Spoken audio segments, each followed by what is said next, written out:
Item ಯಾವುದೇ ಇರಲಿ try ಮಾಡಿ ಆಚಿ ಚಿಕನ್ ಮಸಾಲಾ. ಆಚಿ ಚಿಕನ್ ಮಸಾಲಾ.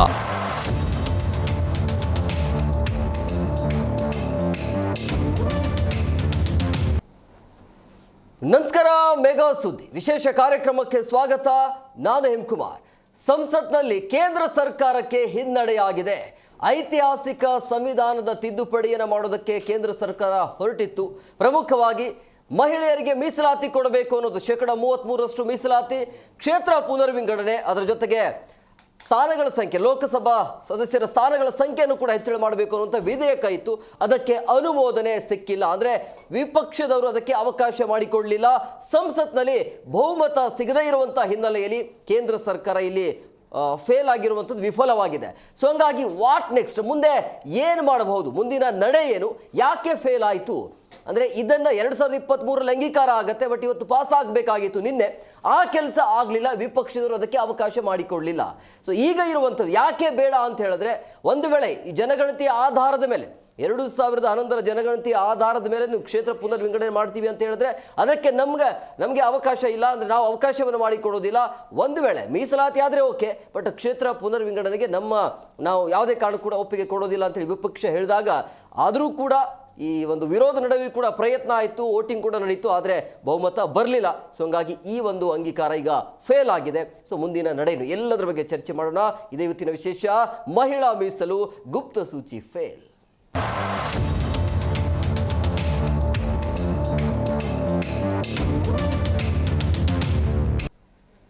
ಅನುಮೋದನೆ ಪಡೆಯುವಲ್ಲಿ ಸಕ್ಸಸ್ ಆಗಲಿಲ್ಲ ಕೇಂದ್ರ ಸರ್ಕಾರ. ಯಾಕೆ ಅನ್ನುವಂಥ ಪ್ರಶ್ನೆ. ಈಗ ಮಹಿಳೆಯನ್ನ ವಿರೋಧಿಸುವಂಥ ಕೆಲಸವನ್ನ ವಿಪಕ್ಷದವರು ಮಾಡ್ತಿದ್ದಾರೆ ಅನ್ನುವಂಥ ಯಕ್ಷ ಪ್ರಶ್ನೆ ಇದೆ. ಸಂಸತ್ನಲ್ಲಿ ಮಹಿಳಾ ಮೀಸಲಾತಿಗೆ ಸೋಲ್ ಆಗಿರೋದು ಯಾಕೆ ಅನ್ನೋದು, ಮೀಸಲು ನೆಪದಲ್ಲಿ ಬಿಜೆಪಿ ಗುಪ್ತ ಸೂಚಿ ಫೇಲ್ ಆಯ್ತಾ ಅನ್ನೋದು, 33% ಮಹಿಳಾ ಮೀಸಲಾತಿಗೆ ಅವಕಾಶ ಮಾಡಿಕೊಡ್ಬೇಕು ಅನ್ನೋದು ಇತ್ತು, ಬಟ್ ಇಚ್ಛಾಶಕ್ತಿಯ ಕೊರತೆ ಇದೆ ಅಂತ ಹೇಳಲಾಗ್ತಾ ಇದೆ. 23 ಗಂಟೆಗಳ ಕಾಲ ಸುದೀರ್ಘವಾಗಿ ಚರ್ಚೆ ಆದ ಬಳಿಕವೂ ಕೂಡ ಈ ಮಸೂದೆ ಫೇಲ್ ಆಗಿದೆ.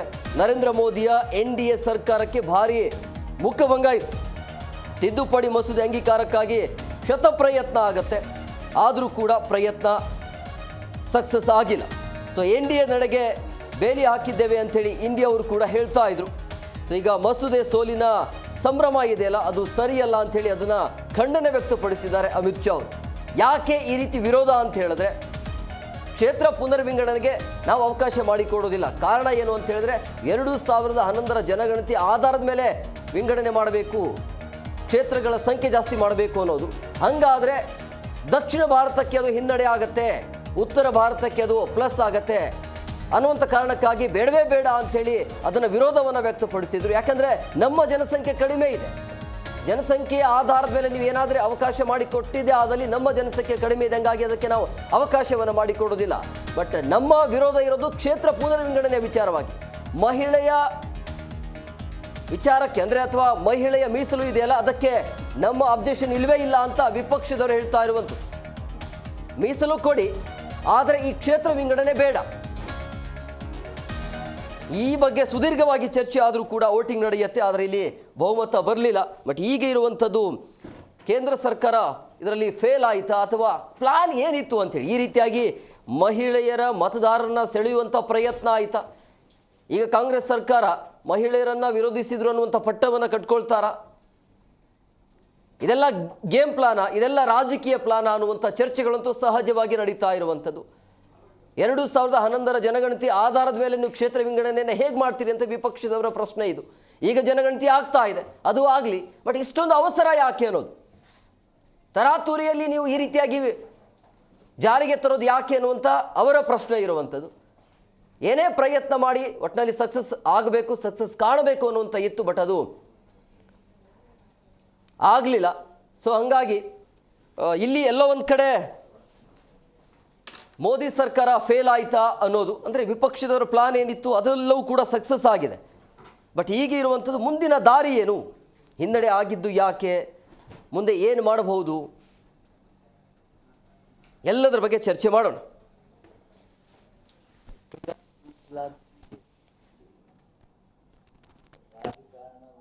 ಹೊರಟಂಥ ಪ್ರಧಾನಮಂತ್ರಿಗೆ ತಕ್ಕದಾದ ಉತ್ತರ ಸಿಕ್ಕಿದೆ. ನಮ್ಮ ರಾಷ್ಟ್ರದ ಒಟ್ಟು ರಾಜಕೀಯ ಸ್ಥಿತಿಗತಿಗಳನ್ನೇ ಬದಲಾಯಿಸಬೇಕು. ತಮಗೆ ಅನುಕೂಲ ಆಗುವ ಹಾಗೆ ಡಿಲಿಮಿಟೇಷನ್ಗಳನ್ನು ಮಾಡಿಕೊಳ್ಬೇಕು. ಆ ಡಿಲಿಮಿಟೇಷನ್ ಕಾನೂನು ಹಾಗೆ ಬಂದರೆ ಅದನ್ನು ಒಪ್ಪಲಿಕ್ಕಿಲ್ಲ ವಿರೋಧ ಪಕ್ಷದವರು ಅಂಥೇಳಿ ಅದಕ್ಕೆ ಇದನ್ನು ಜಾಯಿಂಟಾಗಿ ತರುವಂಥ ಪ್ರಯತ್ನ ಮೋದಿಯವರು ಮಾಡೋದ್ರ ಮೂಲಕ ಒಂದು ತಮ್ಮ ಹೆಚ್ಚು ಬುದ್ಧಿವಂತಿಕೆಯಿಂದ ಜನರಿಗೆ ಪಾರ್ಲಿಮೆಂಟಿಗೆ ಮೋಸ ಮಾಡುವಂಥ ಪ್ರಯತ್ನ ಮಾಡಿದರೆ, ಮಹಿಳೆಯರನ್ನ ಮುಂದಿಟ್ಕೊಂಡು ಈ ರಾಜಕಾರಣ ಮಾಡಬೇಕು ಅನ್ನುವಂಥ ಅವರ ದುರ್ಬುದ್ಧಿ ಏನಿದೆ ಅದರ ಬಗ್ಗೆ ಮಹಿಳೆಯರು ಸಹಜವಾಗಿ ತಮ್ಮ ತೀವ್ರ ಆಕ್ರೋಶವನ್ನು ಬರುವ ದಿವಸಗಳಲ್ಲಿ ವ್ಯಕ್ತ ಮಾಡ್ತಾರೆ. ಏನು ಇವತ್ತು ಇಡೀ ಭಾರತದಾದ್ಯಂತ ನಮ್ಮ ಅಖಿಲ ಕರ್ನಾಟಕ ಕಾಂಗ್ರೆಸ್ ಪಕ್ಷದ ವತಿಯಿಂದ ಏನು ಮಹಿಳಾ ಮೀಸಲಾತಿ ಏನು ವಿಧೇಯಕದ ಒಂದು ವಿರುದ್ಧದ ಒಂದು ಪ್ರತಿಭಟನೆಯನ್ನು ಹಮ್ಮಿಕೊಳ್ಳಲಾಗಿತ್ತು. ಆದರೆ ಇದನ್ನು ನಾನು ಪ್ರತಿಭಟನೆ ಅಂತ ಬಯಸೋದಿಲ್ಲ. ಯಾಕೆ ಅಂದರೆ ನಿನ್ನೆ ಆ ವಿಧೇಯಕಕ್ಕೆ ಒಂದು ಸೋಲಾಗಿರೋದ್ರಿಂದ ಇದನ್ನು ನಾವು ಸಂಭ್ರಮ ಅಂತ ಆಚರಣೆ ಮಾಡ್ತಾ ಇದ್ದೀವಿ. ಇದು ನಿಜವಾಗ್ಲೂ ಕೂಡ ನಮ್ಮ ಹೋರಾಟ ಇದ್ದಿದ್ದು ಮಹಿಳಾ ಮೀಸಲಾತಿಗಲ್ಲ. ಮಹಿಳಾ ಮೀಸಲಾತಿ ಎನ್ನುವಂಥ ಒಂದು ವಿಚಾರವನ್ನು ಮುಂದಿಟ್ಟುಕೊಂಡು ಅವರು ಅದರ ಹಿಂದೆ ಎಣೆದಂಥ ಒಂದು ತಂತ್ರಗಾರಿಕೆ ಏನಿದೆ, ಕುತಂತ್ರವಾದ ಏನಿದೆ, ಅದನ್ನು ನಾವು ಸೋಲಿಸಿದ್ದೀವಿ ಎನ್ನುವಂಥ ಒಂದು ಹೆಮ್ಮೆ ಇದೆ. ಒಂದು ಎದೆಗಾರಿಕೆಯನ್ನು ತೋರಿಸಿದಂಥ ನಮ್ಮ ಎಲ್ಲ ಕಾಂಗ್ರೆಸ್ ಪಕ್ಷದ ಸಂಸದರಿಗೆ ಮತ್ತು ಇಂಡಿಯಾ ಒಕ್ಕೂಟದ ಎಲ್ಲ ಸಂಸದರಿಗೂ ಕೂಡ ನಾನು ಒಂದು ಅಭಿನಂದನೆಯನ್ನು ಸಲ್ಲಿಸ್ತೇನೆ. ಇದು ನಿಜಕ್ಕೂ ಕೂಡ ಮಹಿಳೆಯರಿಗೆ ಒಂದು ಗೆಲುವು ಅಂತ ನಾನು ಭಾವಿಸ್ತಾ ಇದ್ದೀನಿ. ಉದ್ದೇಶವಿಷ್ಟೇ, ಇವರು ಏನು ಮಹಿಳಾ ಮೀಸಲಾತಿ ಎನ್ನುವ ಹೆಸರಿನಲ್ಲಿ ಏನು ಗಡಿಯನ್ನು ಅಂದರೆ ವಿಧಾನಸಭಾ ಕ್ಷೇತ್ರಗಳನ್ನು ಹೆಚ್ಚು ಮಾಡಬೇಕು ಅನ್ನುವಂಥ ಉದ್ದೇಶ ಇತ್ತು. ಇದು 2011ರ ಜನಗಣತಿಯ ಆಧಾರದ ಮೇಲೆ ಮಾಡೋದಕ್ಕೆ ಹೊರಟಿದ್ದರಿಂದ ಅದರ ವಿರುದ್ಧವಾಗಿ ಅಷ್ಟೇ ನಮ್ಮ ಹೋರಾಟ ಇತ್ತು. ಖಂಡಿತ ಮಹಿಳಾ ಮೀಸಲಾತಿಯ ವಿರುದ್ಧ ಅಲ್ಲ. ಯಾಕೆಂದರೆ ಮಹಿಳಾ ಮೀಸಲಾತಿ ಎನ್ನುವಂಥ ವಿಧೇಯಕವನ್ನು 2023ರಲ್ಲಿ ಅಂಗೀಕಾರ ಮಾಡಲಾಗಿದೆ. ಇದು ನಮ್ಮ ಕಾಂಗ್ರೆಸ್ ಪಕ್ಷದ ಅಂದಿನ ಮೈತ್ರಿಕೂಟದಿಂದಲೂ ಕೂಡ 2009ರಿಂದಲೂ ಕೂಡ ಇದು ಏನು ಮಹಿಳಾ ಮೀಸಲಾತಿ ಕಾಯ್ದೆಯನ್ನು ಜಾರಿಗೆ ತಂದು ಅದರಂತೆ ಅದು ಕೂಡ ಪ್ರತಿ ಒಂದು ಹಂತದಲ್ಲೂ ಕೂಡ ಬೆಳವಣಿಗೆ ಕಾಣ್ತಾ ಬರ್ತಾ ಇದೆ. ಈ ಬಗ್ಗೆ ಮಾತನಾಡೋದಕ್ಕೆ ಅತಿಥಿಯವರು ಜಾಯ್ನ್ ಆಗಿದ್ದಾರೆ. ನಾನು ಅವ್ರನ್ನ ಕಾರ್ಯಕ್ರಮಕ್ಕೆ ವೆಲ್ಕಮ್ ಮಾಡ್ತೀನಿ. ಮೊದಲನೇದಾಗಿ ಚಿಂತಕರಾಗಿರುವಂಥ ಶಶಿಕಾಂತ್ ಯಡಳ್ಳಿ ಅವರು ಸರ್, ಕಾರ್ಯಕ್ರಮಕ್ಕೆ ಆತ್ಮೀಯವಾದಂಥ ಸ್ವಾಗತ. ಹಾಗೆಯೇ ಹೋರಾಟಗಾರ್ತಿ ಮರಿಯಾ ಹುಸೇನ್ ಅವರು, ಮೇಡಮ್ ಅವರು ತಮಗೂ ಕೂಡ ಕಾರ್ಯಕ್ರಮಕ್ಕೆ ಆತ್ಮೀಯವಾದಂಥ ಸ್ವಾಗತ. ಇನ್ನು ಖಾಸಗಿ ಸಂಸ್ಥೆಯ ಉದ್ಯೋಗಿ ಆಗಿರುವಂಥ ದಿವ್ಯಶ್ರೀ ಅವರು, ಮೇಡಮ್ ಅವರು ತಮಗೂ ಕೂಡ ಕಾರ್ಯಕ್ರಮಕ್ಕೆ ಆತ್ಮೀಯವಾದಂಥ ಸ್ವಾಗತ. ಇನ್ನು ಪ್ರಾಧ್ಯಾಪಕರು ಮತ್ತು ಬರಹಗಾರರಾಗಿರುವಂಥ ಡಾಕ್ಟರ್ ಶೈಲಜಾ ಮೇಡಮ್ ಅವರು, ಮೇಡಮ್ ತಮಗೂ ಕೂಡ ಕಾರ್ಯಕ್ರಮಕ್ಕೆ ಆತ್ಮೀಯವಾದಂಥ ಸ್ವಾಗತ. ಎಸ್ ಶೈಲಜಾ ಮೇಡಮ್, ನಿಮ್ಮ ಹತ್ರನೇ ಬರ್ತೀವಿ. 2023ರಲ್ಲಿ ಈ ಮಹಿಳಾ ವಿಚಾರವಾಗಿ ಅಂಗೀಕಾರ ಆದಾಗ ಸಂಭ್ರಮಾಚರಣೆ ಮಾಡಿದ್ರಿ ಇದೇ ವೇದಿಕೆಯಲ್ಲಿ. ಖಂಡಿತ ಈಗ ಸೋಲಾಗಿದೆ, ಇವತ್ತು ಏನು ಹೇಳ್ತೀರಿ ಸರ್? ಇದು ನಿಜಕ್ಕೂ ಒಂದು ನೋವಿನ ಸಂಗತಿ ಅಂತಲೇ ನಾನು ಹೇಳಕ್ಕೆ ಬಯಸ್ತೀನಿ. ಯಾಕೆ ಅಂತಂದರೆ ಇತಿಹಾಸದ ಕಾಲಘಟ್ಟದಿಂದಲೂ ಕೂಡ ಮಹಿಳೆಗೆ, ನೀವು ವೇದಗಳ ಕಾಲವನ್ನೇ ತೆಗೆದುಕೊಳ್ಳಿ, ಸಭಾ ಮತ್ತು ಸಮಿತಿಯಲ್ಲಿ ಮಹಿಳೆಗೆ ಭಾಗವಹಿಸುವ ಅವಕಾಶವಿತ್ತು. ನಮಗೆ ಸ್ವಾತಂತ್ರ್ಯದ ಹೋರಾಟದ ಸಂದರ್ಭದಲ್ಲಿಯೂ ಕೂಡ ಮಹಿಳೆ ದೊಡ್ಡ ಮಟ್ಟದ ಒಂದು ಕಾಣಿಕೆಯನ್ನು ಕೊಟ್ಟಿದ್ದಾಳೆ, ಒಂದು ಕೊಡುಗೆಯನ್ನು ಕೊಟ್ಟಿದ್ದಾಳೆ. ಸ್ವಾತಂತ್ರ್ಯದ ಹೋರಾಟದಲ್ಲಿ ಗಾಂಧೀಜಿಯವರು ಮಹಿಳೆಯನ್ನು ಸಮಾಜದ ಮುಖ್ಯವಾಹಿನಿಗೆ ತರ್ತಾರೆ. ಅವಳ ಹೋರಾಟದ ಅವಶ್ಯಕತೆಯನ್ನು ಕೂಡ ಅವರು ಪ್ರಬಲವಾಗಿ ಮಂಡಿಸ್ತಾರೆ, ಬೇಕು ಮಹಿಳೆ ಅಂತ ಹೇಳಿ. ಸೊ ಅಲ್ಲಿಂದಲೂ ಕೂಡ ಮಹಿಳೆ ತನ್ನ ಕರ್ತವ್ಯ ಆಗಲಿ ತನ್ನ ಹೋರಾಟವಾಗಲಿ ಮಾಡ್ಕೊಂಡು ಬರ್ತಾನೆ ಇದ್ದಾಳೆ. ಆದರೆ ಎಲ್ಲೋ ಒಂದು ಕಡೆ ಮಹಿಳೆಗೆ 75 ವರ್ಷಗಳ ಸ್ವಾತಂತ್ರ್ಯ ಬಂದು 75-76 ವರ್ಷದ ಒಂದು ಕಾಲಘಟ್ಟದಲ್ಲಿ ನಾವಿದ್ದೀವಿ. ಆದರೆ ಮಹಿಳೆಗೆ ಮೀಸಲಾತಿಯನ್ನು ಕೊಡೋದಕ್ಕೆ ಯಾಕೆ ಈ ಮೀನಾಮೇಷವನ್ನು ಏಳಿಸ್ತಾ ಇದ್ದಾರೆ ಅನ್ನೋದೇ ಗೊತ್ತಾಗ್ತಾ ಇಲ್ಲ. ಯಾಕೆ ಅಂತಂದರೆ ಎಲ್ಲಿ ಮಹಿಳೆಗೆ ಅಧಿಕಾರವನ್ನು ಕೊಟ್ಟರೆ ತಮ್ಮ ಅಧಿಕಾರ ಎಲ್ಲಿ ವಂಚಿತರಾಗ್ತೀವ ಅನ್ನೋ ಒಂದು ಪರಿಮಿತಿ ಅವರಲ್ಲಿ ಇರಬಹುದು ಅಂತ ಅನ್ನಿಸ್ಕೊಂಡಿದ್ದೀನಿ. ಯಾಕೆ ಹೇಳಿದ್ರೆ ಮಹಿಳೆಗೆ ಯಾವ ಒಂದು ತಾಸ್ತರದಿಂದ ಮಹಿಳೆಯನ್ನು ನೋಡ್ತಾ ಇದ್ದಾರೆ. ಇದು ಎಲ್ಲಿ ಅವಳು ಯಾಕೆ ಅಂತಂದರೆ ಮಹಿಳೆಗೆ ರಾಜಕೀಯ ವೇದಿಕೆ ಬೇಕು. ಮಹಿಳೆಯ ಸಬಲೀಕರಣ ಆಗ್ತಿದ್ದಾಳೆ, ಮಹಿಳಾ ಸಬಲೀಕರಣ ಅಂತ ಹೇಳ್ತೀರಾ. ರಾಜಕೀಯದಲ್ಲಿ ಮಹಿಳೆ ಸಬಲೀಕರಣ ಆಗೇ ಇಲ್ಲ. ಎಲ್ಲ ಕ್ಷೇತ್ರಗಳಲ್ಲೂ ಕೂಡ ಮಹಿಳೆಗೆ ಮೀಸಲಾತಿ ಇದೆ. ನೀವು ಉದ್ಯೋಗದಲ್ಲಿ ನೀವು ತೆಗೆದುಕೊಳ್ಳಿ, ಆ ಎಲ್ಲ ಕ್ಷೇತ್ರಗಳಲ್ಲೂ ಕೂಡ ಮಹಿಳೆ ಸಾಧನೆಯನ್ನು ಮಾಡ್ತಿದ್ದಾಳೆ. ಆ ಮೀಸಲಾತಿಯನ್ನು ಪಡ್ಕೊಂಡು ತಿಳ್ಕೊಂಡು ತನ್ನ ಏನು ಕರ್ತವ್ಯ ಪ್ರಜ್ಞೆ ಏನಿದೆ ಅದರ ಮೂಲಕ ತನ್ನ ಜವಾಬ್ದಾರಿಯನ್ನು ಅರಿತು ಕಾರ್ಯಪ್ರವೃತ್ತಳಾಗುವ ಮೂಲಕ ಇತಿಹಾಸದ ಪುಟದಲ್ಲಿ ತನ್ನ ಸ್ಥಾನ ಏನು ಅಂತ ಹೇಳಿ ವಿಶ್ವಕ್ಕೂ ತೋರಿಸ್ಕೊಂಡು ಬರ್ತಾ ಇದ್ದಾಳೆ. ಎಲ್ಲ ದೇಶಗಳಲ್ಲೂ ಕೂಡ ಮಹಿಳೆ ಮುಂಚೂಣಿಯಲ್ಲಿದ್ದಾಳೆ. ನೀವು ಯಾವ ಕ್ಷೇತ್ರವನ್ನು ತಗೊಳ್ಳಿ, ಬಾಹ್ಯಾಕಾಶ ಕ್ಷೇತ್ರ, ಸೊ ಒಂದು ಮಹಿಳೆ ಹೋದವಳು ಕಲ್ಪನಾ ಚಾವ್ಲಾ ಆಗಲಿ, ಸುನಿತಾ ವಿಲಿಯಮ್ ಆಗಲಿ, ಅಂತ ಆತ್ಮಸ್ಥೈರ್ಯ ಇರುವಂತಹ ಮಹಿಳೆಯನ್ನ ಈ ರಾಜಕೀಯ ಕ್ಷೇತ್ರಕ್ಕೆ ಯಾಕೆ ತೆಗೆದುಕೊಳ್ತಾ ಇಲ್ಲ? ಹೆಚ್ಚು ಹೆಚ್ಚು ಮಹಿಳೆಯರು ರಾಜಕೀಯಕ್ಕೆ ಬರಬೇಕು. ರಾಜಕೀಯಕ್ಕೆ ಯಾಕೆ ಬರಬೇಕು ಅಂತ ಹೇಳಿದ್ರೆ ಮಹಿಳೆಯರ ಸಮಸ್ಯೆಗಳ ಬಗ್ಗೆ ಧ್ವನಿ ಎತ್ತಬೇಕು, ಮಹಿಳೆಯರಲ್ಲಿ ಏನು ಬೇಕು ಅವರಿಗೆ ಅನ್ನೋದ್ರ ಬಗ್ಗೆ ಮಾತಾಡಬೇಕು ಅಂತಂದ್ರಲ್ಲಿ ಮಹಿಳೆಯರ ಪ್ರಾಬಲ್ಯ ಇರಬೇಕು. ಮಹಿಳೆಯರ ಪ್ರಾಬಲ್ಯವೇ ಇಲ್ಲ ಅಂತ ಹೇಳಿದ್ರೆ ಆ ಮಹಿಳೆಯರ ಪರವಾಗಿ ಧ್ವನಿ ಎತ್ತೋರು ಯಾರು? ಎಷ್ಟು ಮಹಿಳೆಯರ ಪರವಾಗಿ ಧ್ವನಿ ಎತ್ತುತ್ತಾ ಇದ್ದಾರೆ ಅಲ್ಲಿ? ಇವೆಲ್ಲವನ್ನ ನೋಡಿದಾಗ ಮಹಿಳಾ ಮೀಸಲಾತಿಯ ಅವಶ್ಯಕತೆ ಇದೆ. ನೀವು ಯಾವುದೇ ರಾಜ್ಯಗಳ, ಈಗ ಮಹಿಳೆಗೆ ಇವ್ರು ಹೇಳ್ಬೋದು, ಮಹಿಳೆಗೆ ಈಗ ಏನು ಸಂವಿಧಾನಕ್ಕೆ ತಿದ್ದುಪಡಿ ಕೊಟ್ಟು 1993ರಲ್ಲಿ ಸಂವಿಧಾನಕ್ಕೆ ತಿದ್ದುಪಡಿ 74ನೇ ವಿಧಿಗಳಿಗೆ ತಿದ್ದುಪಡಿ ಕೊಟ್ಟು ಸೊ ಪಂಚಾಯತ್ ರಾಜ್ ಮತ್ತು ಸ್ಥಳೀಯ ಸಂಸ್ಥೆಗಳಲ್ಲಿ ಮಹಿಳಾ ಮೀಸಲಾತಿಯನ್ನು ಕೊಟ್ಟರು. ಸೊ ಏನು ಮಹಿಳೆ ತನ್ನ ಆ ಒಂದು ಅಂದರೆ ಆ ಮೀಸಲಾತಿಯ ಮೂಲಕ ರಾಜಕೀಯ ಪ್ರವೇಶ ಮಾಡಿ ನಾಯಕತ್ವದ ಗುಣವನ್ನು ಬೆಳೆಸ್ಕೊಳ್ಳೋ ಮೂಲಕ ಮಹಿಳೆ ತನ್ನ ಜವಾಬ್ದಾರಿಯನ್ನು ಅರಿತು ಕೆಲಸವನ್ನು ಮಾಡ್ಕೊಂಡು ಬರ್ತಾ ಇದ್ದಾಳೆ. ಆದರೆ ಏನು ಲೋಕಸಭೆ ಮತ್ತು ರಾಜ್ಯ ವಿಧಾನಸಭೆಗಳಲ್ಲಿ ಶಾಸಕಾಂಗಗಳಲ್ಲಿ ಮಹಿಳೆಗೆ ಮೀಸಲಾತಿ ಬೇಕು, ಆವಾಗ ಮಾತ್ರ ಏನು ಭಾರತ ಒಂದು ಮುಂಚೂಣಿಯ ಒಂದು ಸ್ಥಾನಕ್ಕೆ ಹೋಗೋದ್ರ ಜೊತೆಗೆ ಮಹಿಳೆಯರನ್ನ ಗೌರವಿಸ್ತದೆ ಅಂತಲೂ ಕೂಡ ನಾವು ಹೇಳ್ಬೋದು. ಸೊ ಇವೆಲ್ಲವನ್ನ ತಿಳ್ಕೊಂಡು ರಾಜಕೀಯ ಪಕ್ಷಗಳು ತಮ್ಮ ಏನು ಇಚ್ಛಾಶಕ್ತಿಯ ಕೊರತೆ ಇರ್ಬೋದು ರಾಜಕೀಯ ಪಕ್ಷಗಳಲ್ಲಿ, ಅದನ್ನ ಬಿಟ್ಟು ಮಹಿಳೆಯನ್ನ ಸಮಾಜದ ಮುಖ್ಯವಾಹಿನಿಗೆ ತರೋದಕ್ಕೆ ರಾಜಕೀಯ ಎಲ್ಲಾ ಪಕ್ಷಗಳು ಮುಂದಾಗಬೇಕು ಅಂತ ಕೂಡ ನಾನು ಈ ವೇದಿಕೆಯ ಮೂಲಕ ಹೇಳ್ತೀನಿ. ಮರಿಯಾ ಮೇಡಮ್ ಅವರೇ, ಅಂದರೆ ಮಹಿಳೆಯರ ಈ ಒಂದು ಮೀಸಲನ್ನ ಪುರುಷರೇ ಕಿತ್ತಾಕೊಳ್ತಿದ್ದಾರೆ, ಅಂದರೆ ಕೊಡಕ್ಕೆ ಅವಕಾಶ ಸಿಗ್ತಾ ಇಲ್ಲ, ಅವರೇ ವಿರೋಧವನ್ನು ವ್ಯಕ್ತಪಡಿಸಿದ್ದಾರೆ, ಇಚ್ಛಾಶಕ್ತಿ ಇಲ್ಲ ಅನ್ನೋದು. ನನ್ನ ಒಪಿನಿಯನ್ ಸ್ವಲ್ಪ ಡಿಫ್ರೆನ್ಸ್ ಇದೆ ಇದರಲ್ಲಿ. ಮಹಿಳೆ ಮೀಸಲಾತಿ ನೀವು ಡೈರೆಕ್ಟಾಗಿ if you giving it to people, we are very happy, clap ಮಾಡಿ ವೆಲ್ಕಮ್ ಮಾಡ್ತೀವಿ for what BJP is doing ಅಲ್ವಾ. BJP, the problem with BJP has been hidden agendas. Okay, so we the South Indians have consistently controlled the population compared to the North Indian states. Have consistently been very good at educating our children. We are better educated compared to the North Indian states. And contribution wise to the country's economy, the southern states have been contributing better than the North Indian states. If it is only the Mahila Misalati here, everybody would have come forward and appreciated this. But idur jate bringing in and tagging the delimitation, the problem comes there. Ivaga mutual funds ಅಲ್ಲಿ invest ಮಾಡಕ್ಕೆ ಹೋಗುವಾಗ mutual funds are subjected to market risk ಅಂತಾರಲ್ಲ, ಆ ಥರ risk ಇದು, especially for the south Indians. What has happened is ನೀವು increase ಮಾಡ್ತೀರಾ from 500 and change MPs to 800 and change MPs based on the current population. So what happens is the North Indian states will get higher MPs and the southern state loses its power in the parliament. So when there is a say in the parliament, the current government, the central government or whichever government in future does not need the yes of the other states here in the southern states. They can go ahead and implement it only with the North Indian MPs they have. So because of the democracy being in place, I'm very happy. Madam ಅವರೇ, ಕೇಂದ್ರ ಸರ್ಕಾರ ಈಗಿರುವಂಥ ಕ್ಷೇತ್ರಗಳಲ್ಲಿ ಮಹಿಳೆಯರಿಗೆ 33% ಕೊಟ್ಬಿಟ್ರೆ ಮಹಿಳೆಯರ ಸಂಖ್ಯೆ ಜಾಸ್ತಿ ಆಗುತ್ತೆ, ಹಂಗಾಗಿ ಅನಿವಾರ್ಯವಾಗಿ ಅದನ್ನ ಕ್ಷೇತ್ರ ಪುನರ್ ವಿಂಗಡಣೆ ಮಾಡಬೇಕಾಗತ್ತೆ, ಅದರ ಸಂಖ್ಯೆ ಜಾಸ್ತಿ ಆಗಬೇಕು ಅನ್ನೋದು. So what I am saying is, ನೀವು ಮಾಡಿ ಮಹಿಳಾ ಮೀಸಲಾತಿ ಯಾರು ಬೇಡ ಅಂತ ಹೇಳ್ತಿಲ್ಲ, ಡಿಲಿಮಿಟೇಷನ್ ಮಾಡಬೇಡಿ. Don't do it on the basis of delimitation is the question. Delimitation ಮಾಡಿಲ್ಲ ಅಂದ್ರೆ ಮಹಿಳೆಯರ ಸಂಖ್ಯೆ ಜಾಸ್ತಿ ಆಗುತ್ತೆ ಅನ್ನೋದು ಕೇಂದ್ರ ಸರ್ಕಾರದ ವಾದ. ಇವಾಗ ಸಿಂಪಲ್, ಇವಾಗ ಕರ್ನಾಟಕ ಸರ್ಕಾರ ಹ್ಯಾಸ್ ಆಲ್ರೆಡಿ ಅನೌನ್ಸ್ಡ್ 48% ಮೀಸಲಾತಿ for women here in the GBA. We very happy with it because example in one assembly where you have 7 wards, you have 5 wards been fought by the women here. So ಆ ಥರ ಮೀಸಲಾತಿ ನೀವು ಮಾಡ್ತಿದ್ರೆ V very happy because we have comparatively lesser women there. The problem is when they have hidden agendas, new population based on the population also.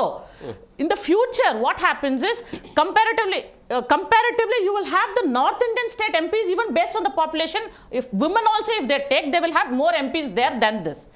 So what I am saying is, you need to give us a assurance. ಇವಾಗ ಸ್ಮೃತಿ ಇರಾನಿ ಹೇಳಿದ್ರು ಇಲ್ಲ assurance ಕೊಡ್ತಿದ್ದಾರೆ. Problem is the central government has always been neglected towards the South India. When it comes to performance basis, you have never returned what we actually need to get. The South Indians have been contributing more, but all the benefits have been given to the North Indian states better when it comes to the central government, current central government. They have been very partial to the North Indian states compared to the South Indian states. So, like I said, we are not saying completely non object martala your health irodana. We are very happy and we are welcoming this, that women have to be contributing. Now we are talking about women. We want to protect women. So if you are protecting women's rights and if you are talking towards women, the first thing the BJP Sarkara should be doing, you have more than 54 MLAs and MPs who have crime against women in your party. First take action against them. And the women in BJP itself don't voice out their anger against those people. You're talking, what you're saying is you're talking and saying something else, but you're doing something else behind. So ಇಲ್ಲಿ ತೊಂದರೆ ಇರೋದು lack of trust in the central government. Trust gain ಮಾಡಬೇಕು, ಆ trust ಇಲ್ಲದೆ ಇರೋ ಕೊರತೆಯಲ್ಲಿ so people are not able to trust. ನೀವು ಬಂದು ಯಾವತ್ತು ಮಲತಾಯಿ behaviour, BJP has always been the step mother behaviour towards the south Indian states. So lack of trust trust ಇಲ್ಲ, ಅದಕ್ಕೋಸ್ಕರನೇ ಇಶ್ಯೂ ಆಗ್ತಿರೋದು. But otherwise definitely we are with. ನೀವು ಮಾಡ್ತಿದ್ದೀರಾ ಅಂದರೆ without any tag line, without anything hidden behind it, we are very happy because we as women want to be contributing everywhere. Politics ಇರಲಿ, everywhere we been proving ourselves. Yes Divyashree madam ಅವರು, ಈ ರಾಜಕೀಯ ಕಿತ್ತಾಟದ ಬಗ್ಗೆ ಏನು ಹೇಳ್ತೀವಿ? ಕಿತ್ತಾಟ ನಡೀತಾ ಇದೆ ರಾಜಕೀಯವಾಗಿ ಅನ್ನೋದು, ಮೀಸಲಾತಿ ಅನ್ನೋದು. ಸೊ ಇಲ್ಲಿ BJP ನಿಜವಾಗ್ಲೂ ಮೀಸಲಾತಿ ಜಾರಿಗೆ ತರಬೇಕು ಅಂತಂದರೆ ಅದನ್ನು ಪಾಸ್ ಆಫ್ ಫೇಲೋ ಬೇರೆ. ಬಟ್ ನಿಜವಾಗ್ಲೂ ರಾಜಕಾರಣಿಗಳು ಮಹಿಳೆಯರ ಬಗ್ಗೆ ಕಾಳಜಿ ಇದ್ದಿದ್ರೆ ಕಾನೂನು ಯಾಕೆ ಅವರೇ ಅವರ ಪಕ್ಷದಲ್ಲಿ ಟಿಕೆಟ್ ಕೊಡ್ಬೋದಿತ್ತಲ್ವಾ? ಸೊ ಈಗ ಕರ್ನಾಟಕದಲ್ಲಿ 28 ಕ್ಷೇತ್ರಗಳಿದೆ. ಅದರಲ್ಲಿ ಎಷ್ಟು ಜನ ಮಹಿಳೆಯರಿಗೆ ಸೀಟ್ ಕೊಟ್ಟಿದ್ದಾರೆ? ಉದ್ಯೋಗದಲ್ಲಿ ಮಹಿಳೆಯರ ಸ್ಥಾನಮಾನವೇನು? ಪುರುಷ ಪ್ರಧಾನ ಸಮಾಜದಲ್ಲಿ ಮಹಿಳೆಯರನ್ನು ಈಗೂ ಕೂಡ ನೀವು ಹೇಳ್ತಾರೆ ಮೀಸಲಾತಿಗೆ ಅನ್ನೋದಕ್ಕಿಂತ ನೀವು ನೇರವಾಗಿ ಟಿಕೆಟ್ ಕೊಡಿ ಮಹಿಳೆಯರಿಗೆ. ಸೊ ಈಗ ಎಷ್ಟೊಂದು ಕಡೆ ಇನ್ನೂ ಪುರುಷ ಪ್ರಧಾನ ಸಮಾಜದಲ್ಲಿ ಮಹಿಳೆಯರು ಇನ್ನೂ ಕೂಡ ಅಡುಗೆ ಮನೆಯಲ್ಲೇ ಮೀಸಲಾಗಿದ್ದಾರೆ. ಸೊ ಮೊದಲು ಮಹಿಳೆಯವರು ಅವ್ರ ಬಗ್ಗೆ ಥಿಂಕ್ ಮಾಡಬೇಕು, ಅವ್ರು ಇದಕ್ಕಿಂತ ಜಾಸ್ತಿ ಇದ್ದಾರೆ ಅಂತ ಜನ ಅರ್ಥಕೋಬೇಕು, ಅವ್ರಿಗೆ ಚಾನ್ಸಸ್ ಕೊಡಬೇಕು. ಹೇಳ್ತಾ ಇರೋ ಒಂದು ರಾಜಕೀಯ ಶಕ್ತಿ ಇದೆಯಾ ಅವರಿಗೆ? ಅಂದರೆ ರಾಜಕಾರಣದಲ್ಲಿ ಬೆಳೆಯುವಂಥ ಶಕ್ತಿ ಅಥವಾ ಅದರ ಮೇಂಟೈನ್ ಮಾಡುವಂಥ ಸಾಧ್ಯತೆ ಇರುತ್ತಾ ಮಹಿಳೆಗೆ ಅನ್ನೋದು? ಈಗ ಹೇಗಿದೆ ಅಂದರೆ ನೀವು ಲೋಕಲ್ ಎಲೆಕ್ಷನ್ ನೋಡಿ, ಲೋಕಲ್ಗಳಲ್ಲಿ ಪಂಚಾಯಿತಿಗಳಲ್ಲಿ ಹೆಸರಿಗೆ ಮಾತ್ರ ಹೆಂಡತಿ ರಾಜಕೀಯದಲ್ಲಿ ಇರ್ತಾರೆ, ಕೆಲಸ ಕಾರ್ಯಗಳನ್ನೆಲ್ಲ ಗಂಡಂದಿರು ಮಾಡಿರ್ತಾರೆ, ಅವ್ರ ಗಂಡಂದಿರು. ಹೌದು, ಬಟ್ ಅವರಿಗೆ ಒಳ್ಳೆ ಲೈಕ್ ಅವ್ರಿಗೆ ಆ ಥರ ಪ್ಲಾಟ್ಫಾರ್ಮ್ ಕೊಟ್ಟರೆ ಅವರು ಪ್ರೂವ್ ಮಾಡ್ತಾರೆ. ಸೊ ಇವಾಗೆಲ್ಲ ಕಂಟ್ರೋಲ್ಡ್ ಆಗಿದೆ. Womens are always dominated by men ಆ ಥರ. ಮತ್ತು ಅದೇ ನೀವು ಹೇಳಿದಂಗೆ ಮತ್ತೆ ಯಾಕೆ ಧೈರ್ಯವಾಗಿ ಬಂದು ಎಲೆಕ್ಷನ್ ನಿಲ್ಲಲ್ಲ? ಮೀಸಲಾತಿ ಯಾಕೆ ಬೇಕು ಹಂಗಂದ್ರೆ? ಎಸ್ ಮೇಡಮ್ ಅವ್ರು, ಮೀಸಲಾತಿ ಯಾಕೆ ಬೇಕು? 100%. ಸೊ ನೀವು BJPಯಲ್ಲಿ ಎಲೆಕ್ಷನ್ಸ್ ನೀವು ಕಂಟೆಸ್ಟ್ ಮಾಡಬೇಕಂದ್ರೆ BJPಯಲ್ಲಿ ಸೀಟ್ ಕೊಟ್ಟರೆ ಇಂಡಿಪೆಂಡೆಂಟ್ ಹಿಂಗೆ ನಿಂತ್ಕೊಳ್ಳಿ ಬಂದು. If BJP, C like example, if BJP is so concerned again and again, if BJP is so concerned about Mahila Meesalati, first you set an example by giving 50% seat to your women. ಅದು ನೀವು ಮಾಡಿಬಿಟ್ರೆ, ನೀವು ಅಲ್ಲಿಂದನೇ ಶುರು ಮಾಡಿ, you set an example first. ನೀವು set ಮಾಡಿಬಿಟ್ರೆ ಅದನ್ನ ಖಂಡಿತ every other state will start. The central government is doing this, so ನಾವೆಲ್ಲಾನು ಫಾಲೋ ಮಾಡೋಣ ಅಂತ ಫಾಲೋ ಮಾಡ್ತಾರೆ. ಅಂಡ್ ಸೆಕೆಂಡ್ ಥಿಂಗ್, ನೀವು ಹೇಳಿದ ಥರ even today fortunately it is reduced in south India, fortunately, but unfortunately it is high in north India still. The women are being elected as the MLAs, corporators ಆಗಿ elect ಆಗ್ತಾರೆ. ಅವ್ರು rule ಮಾಡೋದು ಬಂದು ಅವ್ರ ಗಂಡದ್ರು ಬಂದು they will B taking over everything, and that is happening still. So ಅದನ್ನ ನಾವು control ತಗೊಂಡು ಬರ್ಬೇಕಂದ್ರೆ women have to be educated and ನಾವು ಮುಂದೆ ಬರ್ಬೇಕು ಅಷ್ಟೇ. ಶಶಿಕಾಂತ್ ಸರ್, ಇದು ಮೋದಿಯ ಸೋಲ, ವಿಪಕ್ಷದ ಸೋಲ? ಇದು ಸೋಲು ಗೆಲುವಿನ ಮಾತು ಅಲ್ಲ, ಇದು ಮಹಿಳೆಯರಾಗಿರ್ತಕ್ಕಂಥ ಅನ್ಯಾಯದ ಮಾತು. ಈ ಸದ್ಯಕ್ಕಿಂತ ಅಲ್ಲ, ಇದು ಸ್ವತಂತ್ರ ಪೂರ್ವದಿಂದಲೂ ಸಹಿತ ಎಲ್ಲಿ ಬ್ರಿಟಿಷರ ಕಾಲ ಇತ್ತು ಅವತ್ತಿನಿಂದ ಇವತ್ತಿನವರೆಗೂ ಸಹಿತ ಈ ಮಸೂದೆ ಇದೆಯಲ್ವಾ, ಬಹಳ ಬಹಳ ಅನ್ಯಾಯ ಮಾಡ್ತಾ ಬಂದಿದೆ. ಇವುಗಳನ್ನ ನೀವು ಸುಮ್ಮನೆ ಗಮನಿಸ್ತಾ ಹೋದ್ರೆ ನಿಮಗೆ ಗೊತ್ತಾಗುತ್ತೆ ಯಾವ್ಯಾವ ರೀತಿಯಾಗಿ ಇವರು ಅನ್ಯಾಯನ ಮಾಡಿದ್ದಾರೆ ಅಂತ ಹೇಳಿದ್ರು. ಆಯ್ತಾ? ಸೊ ಇವಾಗ ನಾವು ಹೇಳ್ತಾ ಇದ್ದೀವಿ ಮಹಿಳೆಯರಿಗೆ ಮೀಸಲಾತಿ ಬೇಕು ಅಂತ. ಮಹಿಳೆಯರಿಗೆ ಮೀಸಲಾತಿ ಬೇಕು ಅಂತ ಹೇಳ್ಬಿಟ್ಟು ಈಗಾಗಲೇ ಮಂಡನೆ ಆಗಿದೆ 2023ರಲ್ಲಿ. ಮೋದಿ ಸರ್ಕಾರವೇ ಇತ್ತು, ಮಂಡನೆ ಆಯಿತು, ಜಾರಿ ಆಯಿತು, ತುಂಬಾ ಜಾರಿ ಆಯಿತು. ಈಗ ಅದನ್ನ ಅನುಷ್ಠಾನಕ್ಕೆ ತರಲಿಕ್ಕೆ ಎಷ್ಟು ವರ್ಷ ಬೇಕು? 2023 ಆಯ್ತು, 24 ಆಯ್ತು, 25 ಆಯ್ತು, 26 ಆಯ್ತಲ್ವಾ? 3-4 ವರ್ಷಗಳ ಕಾಲ ಆದರೂ ಸಹಿತ ಇವತ್ತಿನವರೆಗೂ ಯಾಕೆ ಮಂಡನೆ ಮಾಡಲಿಲ್ಲ, ಅಥವಾ ಅದನ್ನು ಜಾರಿ ತರಲಿಲ್ಲ? ಮಂಡನೆ ಆಗಿದೆ, ಅಧಿಕೃತವಾಗಿ ತಿದ್ದುಪಡಿ ಆಗಿದೆ, ಆದರೂ ಸಹಿತ ಯಾಕೆ ತರಲಿಲ್ಲ ಅನ್ನೋದು ಮೊದಲನೇ ಪ್ರಶ್ನೆ. ಆಮೇಲೆ ಇವಾಗ ಯಾಕೆ ತಂದರು ಅನ್ನೋದು ಎರಡನೇ ಪ್ರಶ್ನೆ. ಮೊದಲು ತರಬೇಕಾಗಿತ್ತು, ತರಲಿಲ್ಲ, ಆಯ್ತಪ್ಪ. ಇವಾಗ ತರಾತುರಿಯಲ್ಲಿ ಯಾಕೆ ಅಂತಂದ್ರೆ ಒಂದು ಚುನಾವಣೆ ಗಿಮಿಕ್ಕು. ಈ ರಾಜಕಾರಣಿಗಳು ಯಾವುದೇ ರೀತಿಯಾದಂಥ ಮಸೂದೆಗಳನ್ನು ತಂದ್ರೆ ಅದರ ಹಿನ್ನೆಲೆಯಲ್ಲಿ ಒಂದು ಚುನಾವಣೆ ಅಂತಕ್ಕಂಥದ್ದು ಇದ್ದೇ ಇರುತ್ತೆ. ಅದರ ಲಾಭ ಮತ್ತು ನಷ್ಟಗಳನ್ನು ಯೋಚನೆ ಮಾಡಿಬಿಟ್ಟು ತರುವಂಥ ಪ್ರಯತ್ನ ಮಾಡ್ತಾ ಇದ್ದಾರೆ. ಇವಾಗೂ ಸಹಿತ ಚುನಾವಣೆ ಬಹಳ ಮುಖ್ಯವಾಗಿ ಈ ಮೋದಿ ಸರ್ಕಾರಕ್ಕೆ ಥ್ರೆಟ್ ಆಗಿರ್ತಕ್ಕಂಥದ್ದು ಪಶ್ಚಿಮ ಬಂಗಾಳದ ಚುನಾವಣೆ. ಅಲ್ಲಿ ಹೇಗಾದರೂ ಮಾಡಿ ನಾವು ಸರ್ಕಾರ ರಚಿಸಲೇಬೇಕು, ಆ ಮೋದಿ ಇದು ದೀದಿಯನ್ನು ತೆಗಿಬೇಕು ಅಂತ ಹೇಳ್ಬಿಟ್ಟು ಪ್ರಯತ್ನಗಳು ಜಾರಿಯಲ್ಲಿದ್ದಾವೆ.